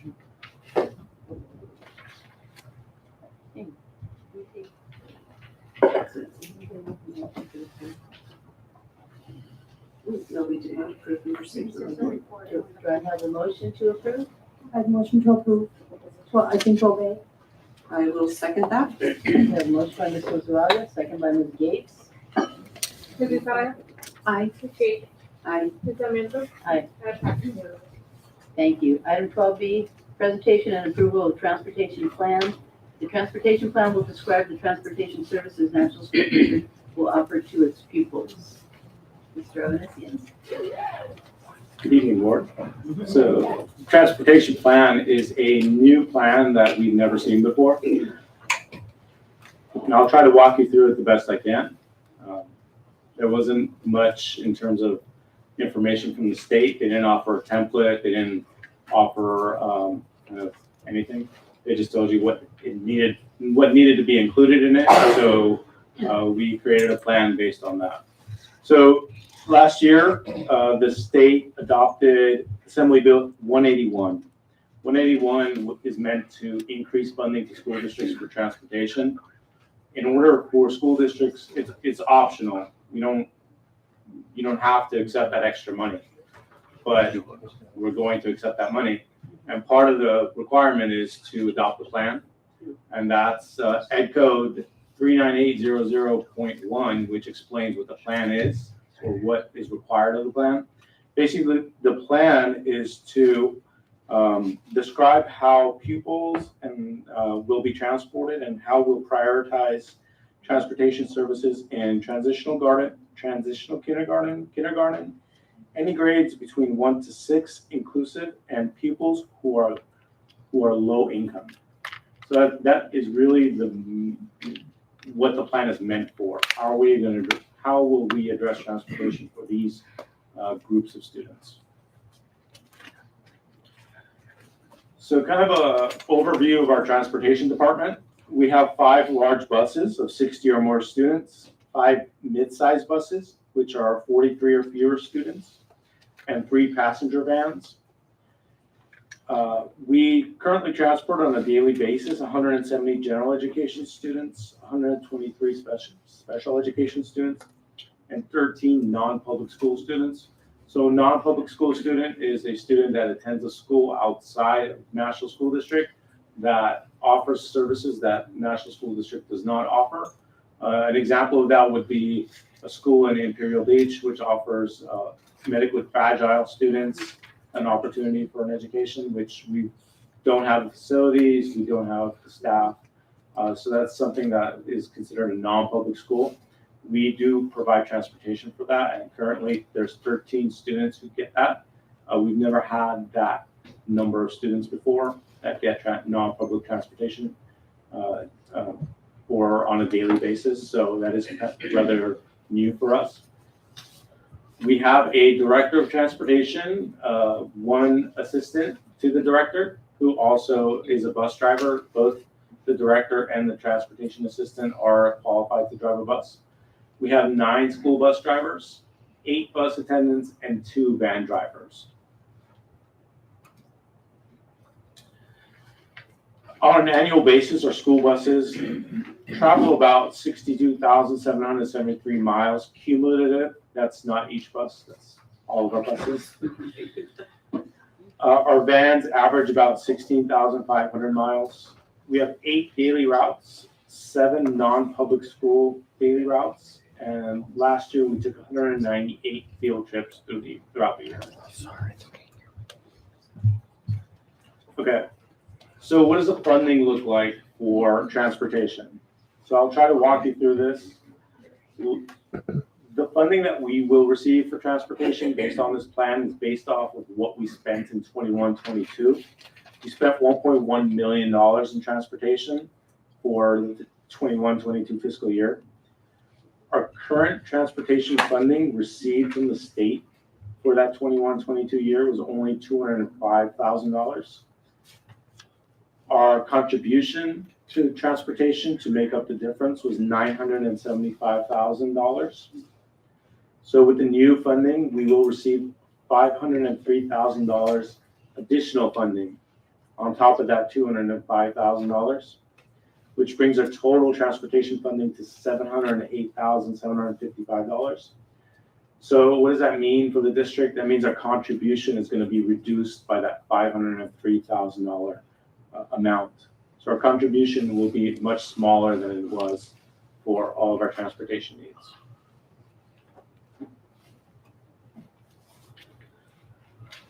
So how do we plan on providing transportation for all of our students, especially prioritizing low-income students? Well, we already do provide transportation to all of our students. We provide it free of charge to all of our students, but it's based off of board policy in terms of distance from school. So students who are TK to K, if they live beyond 0.75 miles of the school, their home school, then they will be offered free transportation.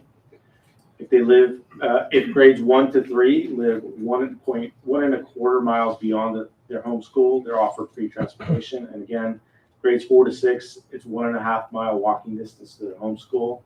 If they live beyond that, they receive free transportation.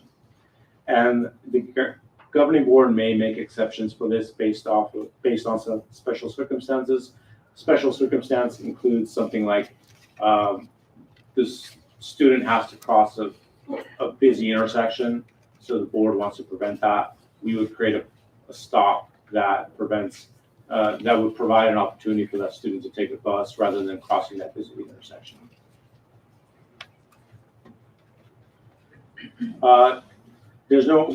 An application for transportation is required, and that's really to keep track of who is transported. Based off of those applications, it goes to our transportation department. We generate IDs for our students, and that will begin in the 23-24 fiscal year. We will generate IDs that have RFID tags in them, and we will track all students who enter a bus and depart a bus. Students will be assigned in the following order to a school bus. Low-income students will be prioritized on routes, and if need be, a waiting list will be created for any route that's over capacity. At the moment, we have no school bus routes that are over capacity, so this is not something that we are concerned about next fiscal year, but if in case it does occur, we will start creating waiting lists. And we will prioritize low-income students. And that's based off of information that we already have, or if we don't have that information, we would ask them to fill out a income alternative income form to let the district know where they fall in terms of their income status. And transportation will continue to be offered to all students at no cost, and the district will subsidize any excess amount of expenses, that transportation costs that we don't receive from the state, but we contribute from the general fund for. And transportation, again, is administered by Candace Byerly, our director, and Belia Alcocer. She's a transportation assistant, and she is also a bus driver. And they are there from 6 a.m. usually till 5 p.m. So they work really hard to make sure all of our kids are transported safely to and from school every day. And that's it. Any questions?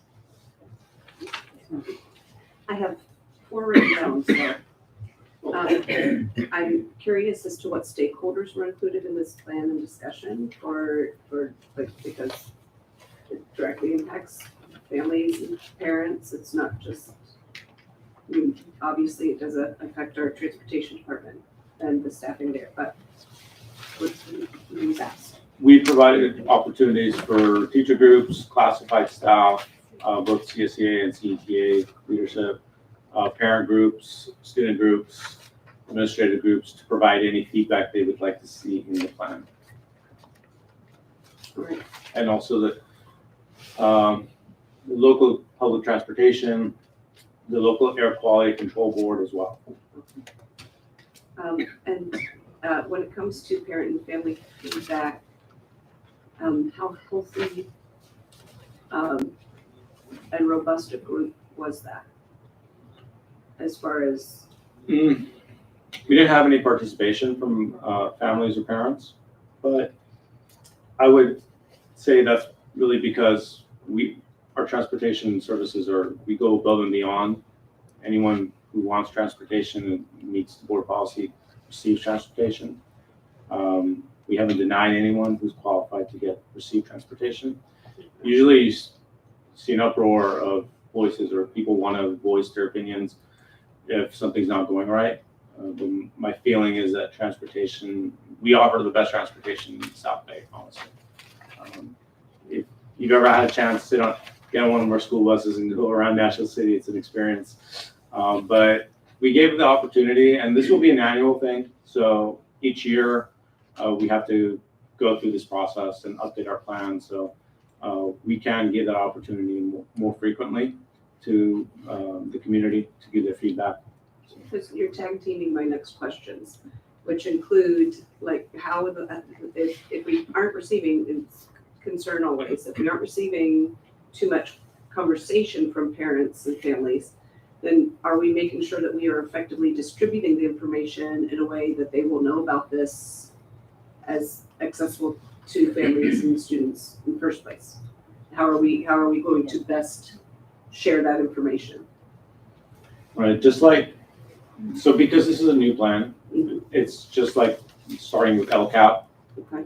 The first year, we kind of learn how to disseminate the information related to the transportation plan, how to engage all your stakeholders in terms of feedback. I've done this presentation a few times already. And each time I learn more about it myself. It's a hard plan to explain because we already get transportation. We already offer transportation.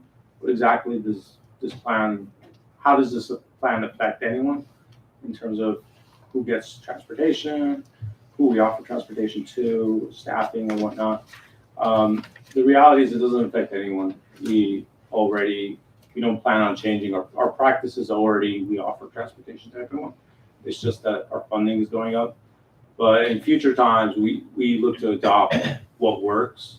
So more information going out from the sites, more information going out to students to participate in this planning. I still have 2. I wrote them down. So do we have a projection on how many years we're looking at the potential for this funding? Or are we just going to be very thankful that they're offering it this year? And if they offer it next year, we'll be thankful again? Great question. I forgot to mention this is ongoing funding. Okay. And it's tied to COLA, so every year it'll be adjusted based on cost of living adjustments. And my last question that I know, how many of our buses have wheelchair access? I don't know off the top of my head, honestly. But those 5 mid-sized buses, they are reconfigured mainly for wheelchair accessibility. We do have enough right now to provide transportation to any student who does need wheelchair access to our school buses. But that is one thing we need to address in the future as well. Our large buses are very large, and it'd be more efficient for the district to look into purchasing smaller buses that are more fuel efficient. Thank you very much, Ms. Jones. I appreciate your time. Yeah, I do have a question. Just a few. Well, thank you. I know you already explained that this is new, you were created with this plan and you're gonna submit it, but, and the transportation fund is like, you get the costing and you put, this is the total transportation, and we have current funding for this from the state, 2021, 2022, but we have current general fund contribution for transportation. That money comes from federal funding, I'm assuming, or not? The contribution? The contribution from general funding. Is that, federal No. money, or is just part of the total transportation, or what? It would be unrestricted funds. Unrestricted, okay. So the new transportation funding was the source of the new transportation funding, and if it's already having, or we gonna apply for that, or we're expecting to receive that funding? When we turn this plan in, our budget is based off of assumption that we will receive that money. Mhm. And part of that is approving this plan and submitting it. But it's part of Prop 98 from the state. So they are increasing, the state is increasing funding to school districts to pay for this plan. Thank you. And one more question, there's Thanks. a line with a priority for TK and extending our services to TK, because we have TK students with the need.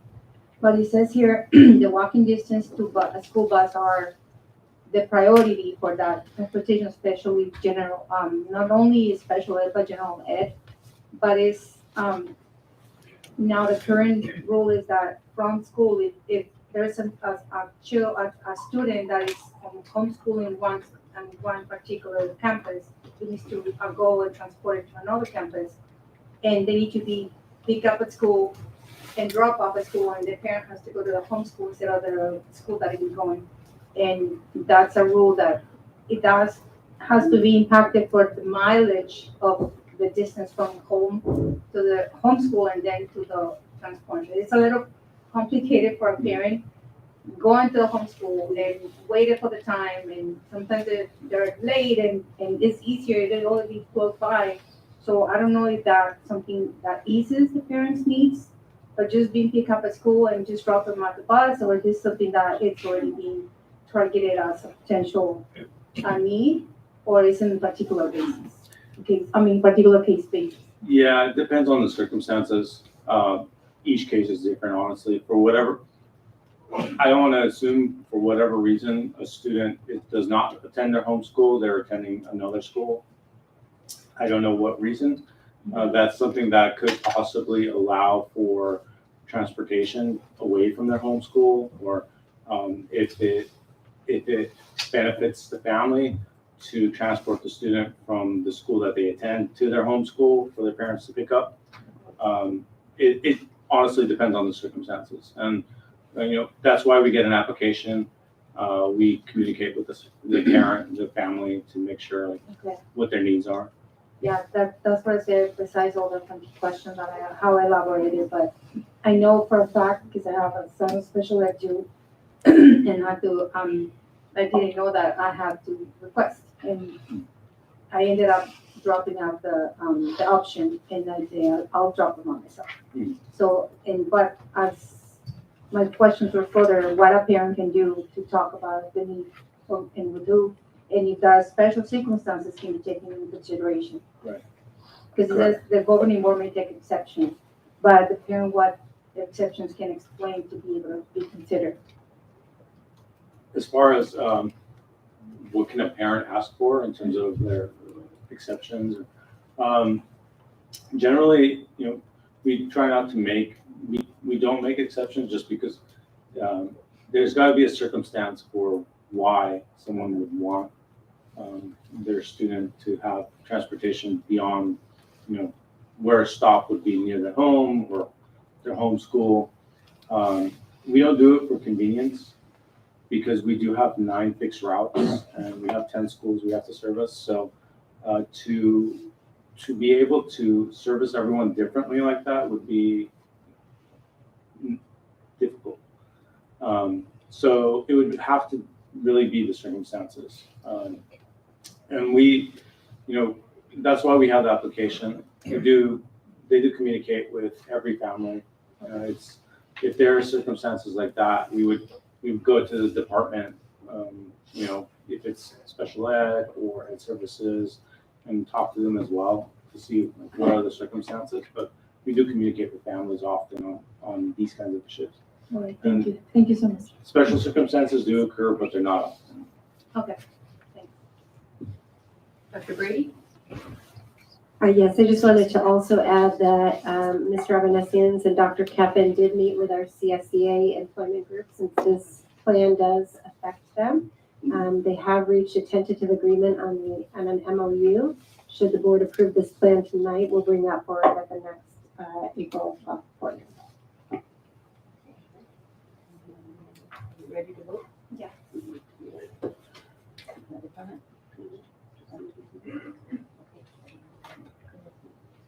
I move to approve the transportation plan presented tonight.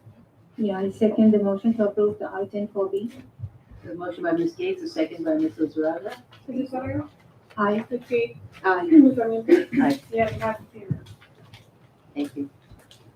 Item C, to approve project assignments for architectural and engineering services for Rancho de la Nacion School. The cost estimating services for facility needs assessment for Rancho de la Nacion. What is the pleasure of the board? I move to approve project assignments for Rancho. Sure, I second to approve the hydro policy. The motion by Ms. Gates, second by Ms. Lizarraga. Mrs. Saraiva? Aye. Ms. Gates? Aye. Ms. Sarmiento? Aye. Item passes unanimously. Thank you. Item D, to approve CT 4047 between National School District and the San Diego County Superintendent of Schools for the use of real property. And I understand we have a presentation tonight. Welcome back.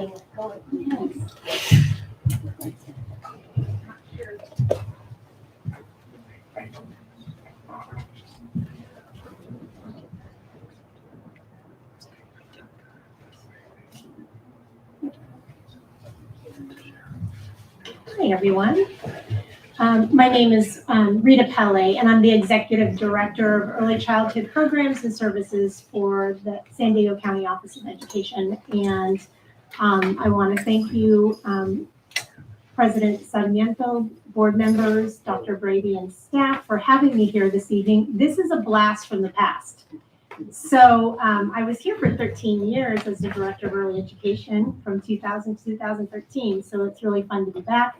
And if you look behind you, those kiddos, I remember doing that photo shoot, they are now 22 years of age. Oh my gosh, I was wondering. Yeah, 22 years of age. They were all at the center. So that's kind of fun to come back because we're going to talk about the center tonight. Do you remember their names?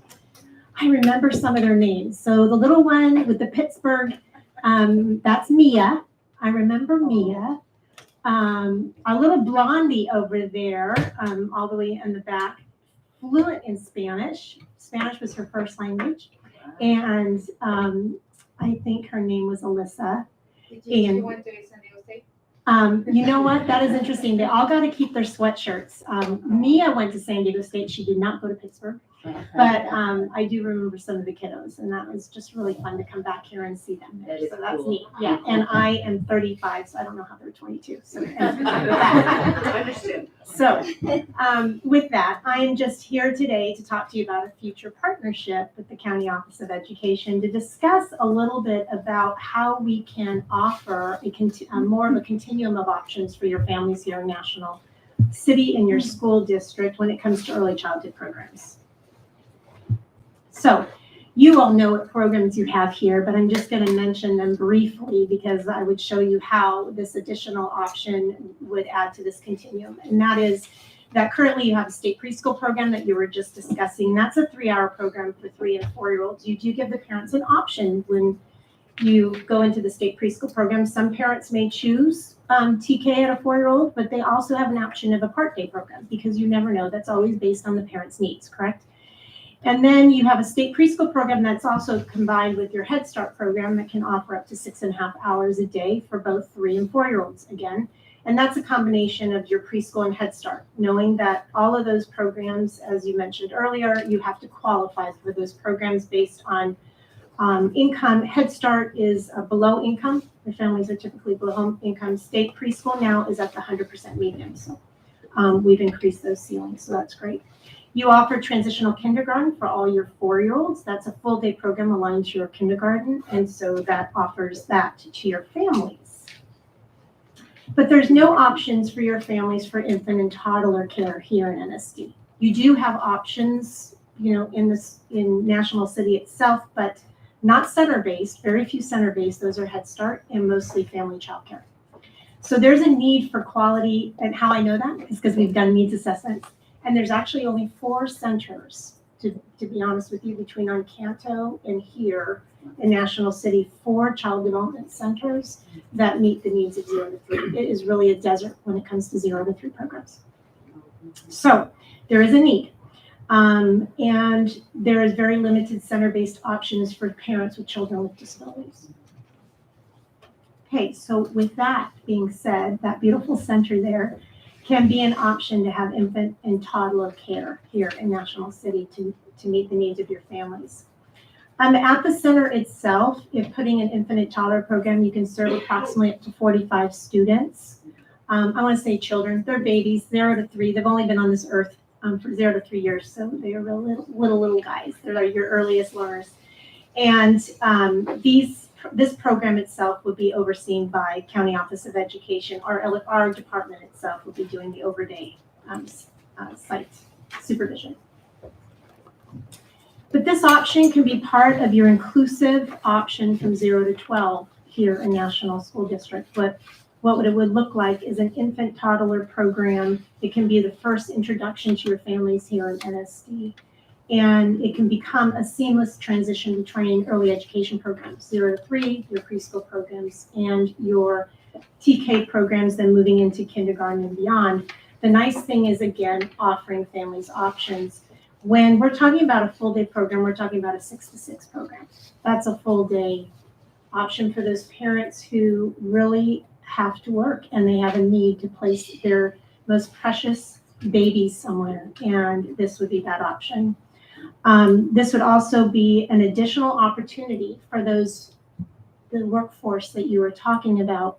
We have seen, being an administrator in this field, particularly in early year learning for the past 23 years, we have seen a huge shift with TK. I was here at National, and we started the TK program many years ago, and that was only for those few months. And now going into a whole grade level, it has changed preschool programs very much so, and even in your own preschool programs if you're only serving 3-year-olds. So with that, you have to look at our workforce now, and a lot of our workforce in early childhood will be serving those 0 to 3 populations, right? As many more go on to TK programs. So with that, we hope with this center, as we need to hire staff for this center, we'd be looking to staff here as well as in your community to hopefully interview for these programs. If you have a teacher permit, you just need to add on some infant toddler units, which we also at the County Office of Ed have a pathway that you can do so, which would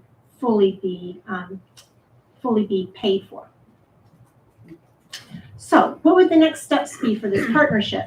Well, there's a facility lease agreement that you'll be discussing soon. And with that is we need to update the preschool center. It is very much designed for preschool, and now we get to get smaller. So the toilets have to get lowered, and we have to have lower everything. And so we just need to give it a bit of a facelift to get it ready for 0 to 3 and get it licensed. At the County Office of Ed, we review the licensing under us, and we would be hiring the early learning staff. We would be obviously marketing as well as you would all to be able to share this wonderful opportunity with your families so that we can get all of the babies in and get them enrolled into the program. To families in your district, it would just look as part of National School District. This is part of your continuum. And we would need to enroll children whose families meet the CCTR contract guidelines. In order for us to run this program, we have a contract with the state, and it's the general child care contract, and that's for children 0 to 3 for full day programs. They are similar income guidelines as you have for state preschool. The only difference is in order to qualify for a longer day, you have to show need. And what does need mean? Need means you're either working or you're going to school. and you show the need, and then we're able to provide that support, and that would be at no cost to the parents. Our target opening would be to align with your school district, and that would be July 24th. I'm not really sure. I didn't look at that count. It's always usually the 3. Before I was at the county, I was at Chula Vista, and it always tends to be the 3rd week of July. So hopefully that's the case, July 24th. This is one of our babies, just to let you know. We also run a center in Encanto. That's why I was able to share with you. We have a 0 to 3 program there, a very small program. We'd like to expand over to National City, but this is one of our little guys. And I think I showed you, this is my favorite absolute picture right there. That's one of our little guys. He just thought he was the coolest thing in school. So these have become some of those wonderful opportunities. With that, I'm here to entertain any questions you may have. Exciting. It's exciting, it's fast turnaround. You can say that again. Just like you were discussing earlier, we also have been held harmless this year. So we have funding up till June 30th before we have to draw down. So the funding that we currently have, that's what we want to use this spring to help give that a facelift. And we need to get it done before we lose that funding. So we have been working hard with your team, trying to figure out how we're going to make this work and get this going higher, do all of that. So we've been at the 11th hour for a very long time, right? We're trying to get this rolling. So we're excited. We want this to happen. And so that's what gives us the passion and the desire to make it run, to make it work. Well, then I'm going to apologize for being rude to you for a second. I'm not, because I need to talk this way. Okay. Mr. Adamesi and Dr. Brady, when it comes to our maintenance crew and our staffing, summer's already a killer all the time. The amount of workload that is on them is substantial. What is the realistic turnaround for this, for maintenance? Like honestly, because I know that they do everything to tail that they can over the summers, and so this is a substantial change and a substantial demand. I apologize, but no, thank you. Yeah, sure. So the scope of this project would be beyond what our internal staff would be able to handle. That's what I was wondering. Because it is there are a few buildings that we are targeting, and we can't split that work, so to speak. It has to be one project. So because of that, the scope of the project would require us to go out to not a formal bid, more informal bid using the CUPCA process, which allows us to bid projects out below $200,000 to an informal process. And usually what that means is a vendor has signed up with us to provide CUPCA services. They're licensed, bonded, they're a general contractor, and we invite them to come to the site, take a look at it, and give us their cost estimate. And have you, I know we haven't approved it, so, but have you had any discussions with CSEA about that being bid out? No, we haven't, but this is a normal practice. Okay. Thank you for that. I was just curious, Rita, that typically we get 88 for our students, obviously. Is this going to be included in that? Will we get 88 for these others? So the 0 to 3 program is going to be run similar to how you have run your CSPP. We have to draw down the funds by having them in the program in order for us to oversee the program. So I will have to use those funds to hire staff, pay for custodial, pay for maintenance, all of that good stuff that it takes to run the program. So it's run similar as to how you run your CSPP. You need to draw down the funds. They'll be on our enrollment to draw down the funds in order to pay for the staff to run the program. When they leave us, well, leave, I mean, we're all in this, we're at the same place. As they leave one program, they go into the next. So the nice part of this is when we have kiddos with us, they're just going to continue on into national school districts. So the hope is to have a wonderful introduction to the district. We'll have this program. It'll be a high quality program. As you know, the County Office of Ed, we run the Quality Preschool Initiative. We run it for children 0 to 5. So participating in this, it's our own department. So we'll continue to have coaching, professional learning. This will be an inclusive opportunity. We'll have children. We also run the Hope Infant Program in our department for children with special needs, 0 to 3, national school districts in our service area. So we would be able to serve those children with our staff. So it would be a really wonderful program. And then we continue on to national school districts. So the way I'm hearing this is that we don't get any extra money, but we're letting you use our facilities so you can bring your program in, and we won't benefit from it until they become preschoolers and enroll in our district. Is that correct? You'll benefit from it because the children and the families will have services here in the district in National City. So that's the big benefit. We will not be, so as you know with CSPP and CCTR, it's tight. So it's not like we're earning extra money that you earn and you have to spend what you earn. You don't get extra money to plop in a reserve. So really we would be drawing, and CCTR is way more expensive than even CSPP because we have to maintain a 1 to 3 baby adult ratio. It's very expensive. That's why you don't see any other districts running CCTR anymore. It's usually community-based programs. We'll be one of the few LEAs that will be running a program. And so what it'll be doing is we'll be able to offer the services here in the district to serve your population, your community. Hey, Dr. Craft.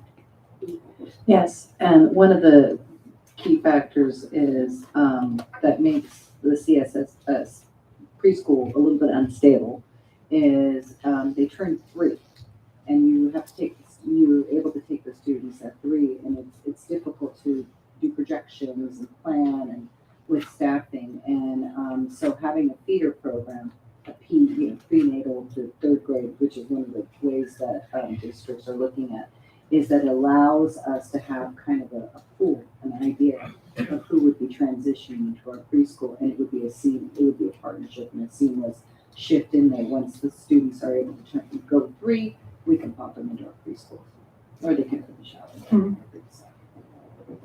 Any other questions? Yeah. Thank you. I think I'm next.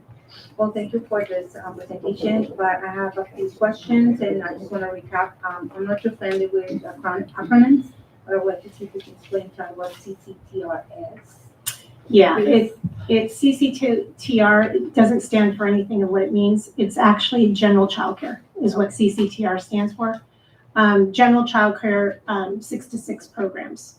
And you could do 0 to 12 in general childcare. There's also general childcare for school-based kids. And that really is what we used to use back in the day before we had our after-school programs with ELOP and all of that.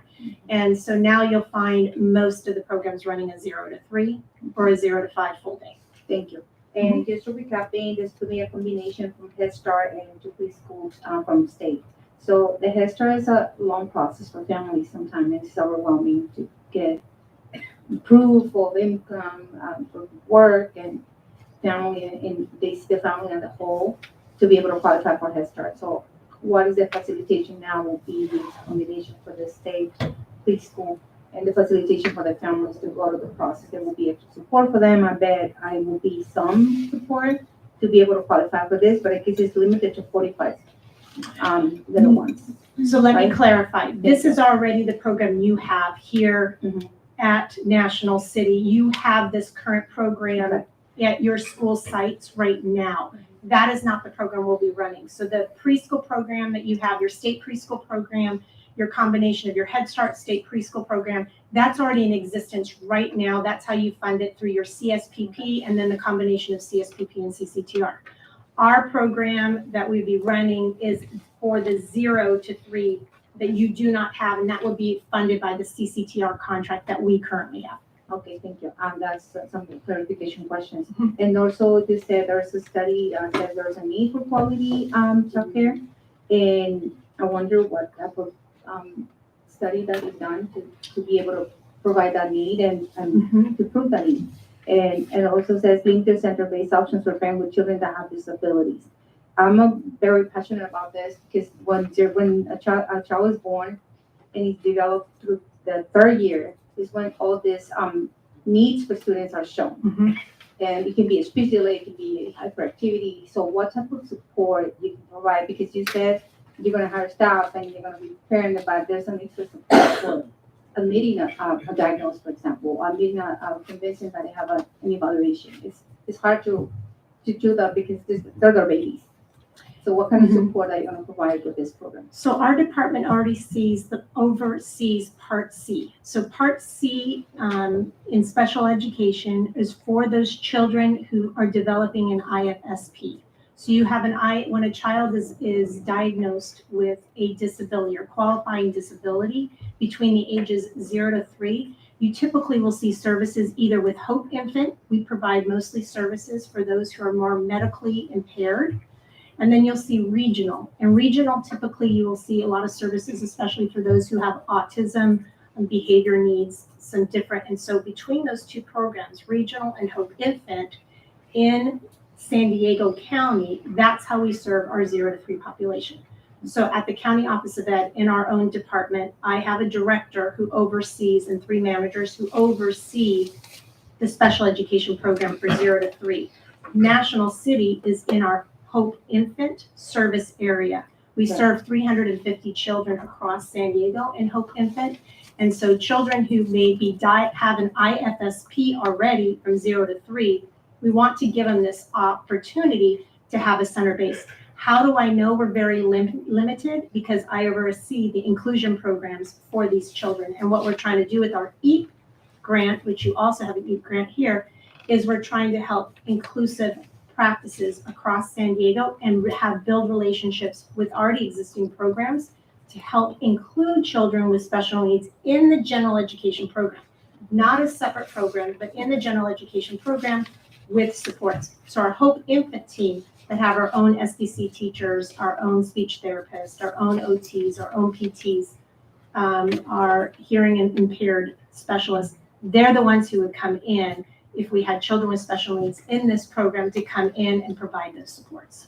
Okay, but I think my question was more about what kind of family support that they're going to receive. I think it's very crucial that we help the family from this beginning because it's hard to convince a parent that your child has a need and that it should be before. I know it would be beautiful that they say, yes, go ahead and do it, but it's not that easy.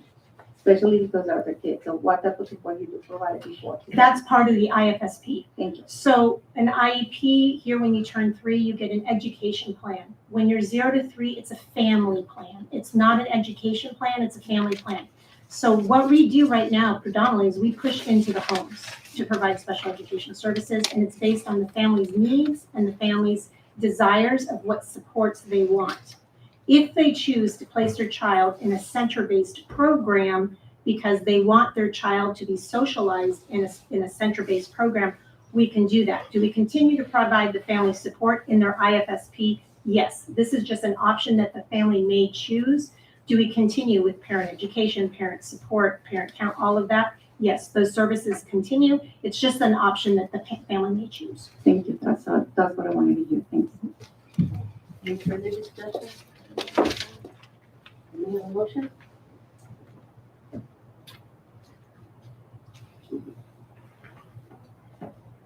I move to approve CT 47.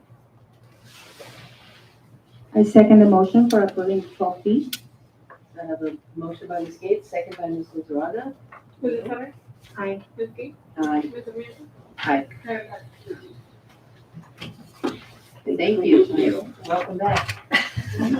I just like to say, I think it's exciting to hear that you are providing the care for the handicapped or those types of disabled children because it is so expensive for parents parents to have to provide that service themselves out of their own pockets. And usually they're working parents, so they can't be there with their children all day long because they have to work to pay for this. So I think that's really exciting that there's a program available for them because there's a huge need. Good. Thank you for what you do. Okay, item E, to accept donations, $2,000 from California Credit Union to National School District for the all-staff breakfast on January 9th, 2023, and $730 from Maria de la Paz and the Sempra Foundation to Pomeroy School for Miss Cook's first grade class. Do I have a motion? I move to approve the item 12E with a big, huge thank you. I'll second. A motion by Ms. Lizarraga, second by Ms. Gates. Call for the vote. Ms. Better? Aye. Ms. Lee? Aye. Ms. Sarmiento? Aye. Thank you. And 13, Board Cabinet Communications, Ms. Lizarraga. Yes, so many notes. Oh my God, so many notes today. So I just wanted to see, as Mr. Raul from our Harbison was included on there, and table I you could see these well as spoken, he can be shared, so I would like to see that inclusion can happening. I think we have discussions about how we can do them and share them out, and hopefully it's inclusion practice that we do. And also, I would like to congratulate our students with table and have the pleasure to meet with them, and they're really excited, and I learn from them more than they learn from me. But they love to see our engagement, and it's so intense that they see adults. They don't get intimidated. They're very encouraging to do that. And also the volunteer of the month for from the school of Rancho de la Nacion. I had the pleasure to be there yesterday, and it's a very cool community. And I see the lady passing by, saying hi to the kids, and it was very clear to see the volunteers are still willing to do their time in giving their families and to provide to all the children. And it's so amazing how still volunteerism is very crucial for them, and they're doing the same amount of time, and it's invaluable. So thank you to Mrs. I think it's Business Learn. And congratulations to our Maria Fausto. I think I had the pleasure to meet her before. And she's not the new lady, so congratulations to her. So, and I would like to see a call to fulfill the needs of the requests that people are giving to us, and thank you for the trust that they have. No wonder we are called trustees, and we'll be the best of intentions to do the best decisions here on the board. It's not easy to be sitting down here and to be representing all the families, and it's a big commitment, and we're pleased to do the best decisions for everyone. Thank you. Ms. Gates. I want to thank you, everyone, for coming once again, and Mrs. Hayes. As far as the evening goes, we've covered a lot. There's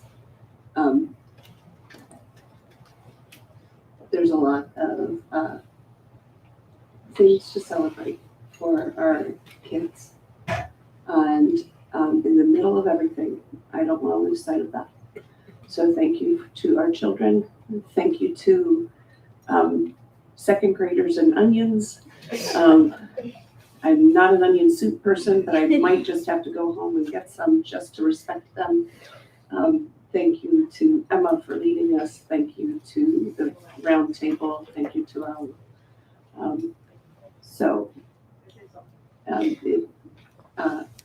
Mr. Avanesians, to you and your team once again. I like numbers, but I don't think they're that fun. So thank you for doing that for us, and doing it well and in a way that we can feel confident that what you're telling us is what is true. So thank you for that. And I think that's it. We do have spring break coming up. So please, students, be kind to your teachers these last 7 days before spring break. Y'all are getting wild and a little woolly around the edges. So be kind to your teachers. And teachers, in return, be kind to your students. So, for all our staff, I hope you enjoy your 2-week break. We're not gonna discuss the elephant in the room. I came because I figured, we'd find something out about my student that goes to that school.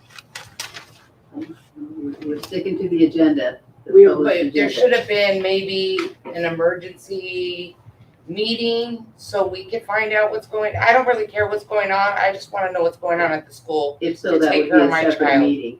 Like I said, we've already had the agenda set since last week for this meeting, so we can't deviate from the plan, but that would be. But this would be a reason to do that. I mean, this is our children. This is my child. But we aren't legally allowed to do so. Honestly, as a board, once an agenda has been put out, we must abide by the agenda. But you couldn't add it on at the end? No. There are laws in place for us as well, which include that we have to have given enough notice. Mr. Albanese?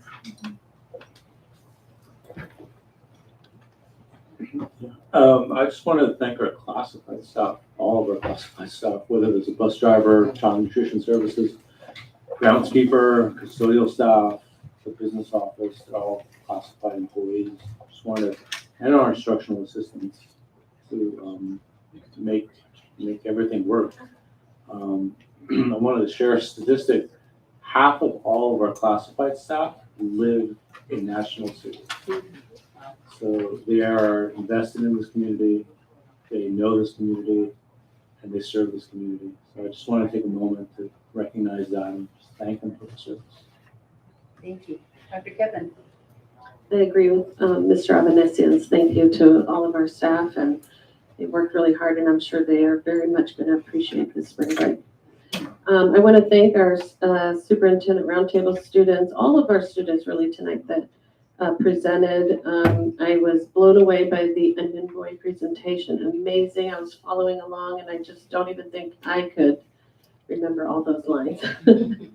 I want to congratulate Denise Lang and Maria Fausto for everything they do for our students. And this is really, I'm so excited about this partnership with the county office. This is truly a game changer. And I'm already past my time, but I would have loved to have that option, the 0 to 2 program, when I had my own kids. So it's exciting. Dr. Craig? I'd like to thank all the presenters. They brought me great joy in many ways, and welcome our new employees, and we wish National School District staff and families a wonderful spring break. Thank you. Well, I think I will address the elephant in the room in my comments to the board. As the board is aware, yesterday we received news of a deeply concerning situation, and we did send out initial correspondence to all of our families and all of our staff that I think really stunned us all. Today, we were at the site, arriving early to welcome our families, our students and our parents, as well as to answer questions if needed from our community. We are grateful for our outside partners from South Bay Community Services. I know they changed their name, SBCS, and the San Diego County Office of Education for the extra counseling that they provided to our staff and our students as we process this unthinkable situation. Our administrators and our support staff have been outstanding, working together to keep the focus on supporting all of our schools, the staff, the students, and the families. And while we are committed to cooperating with our law enforcement, we do remain cognizant that we cannot comment on the pending investigation. So we'll continue to work to make sure that our schools continue to run smoothly. With that, tomorrow we have Bring a Teacher to Work Day. If you would like to be part of the debrief, it will be at 11:30 a.m. to 1 o'clock p.m. at the Kimball Coastal Eatery. And Friday, our student roundtable will be meeting again in the boardroom with their SDSU interns, and they will be making music this week. So we hope that if you can come, that will be from 10:30 to 12:30. And just for clarification, roundtable is only open to sixth graders, so I will tap Raul when he gets to sixth grade. And every one of our SDC classes were afforded the option to send a representative. So it was open to every single sixth grade classroom, whether it was self-contained or general ed, just so you have that information. And with that, just want to say have a good night. Thank you. With that, I call this meeting adjourned.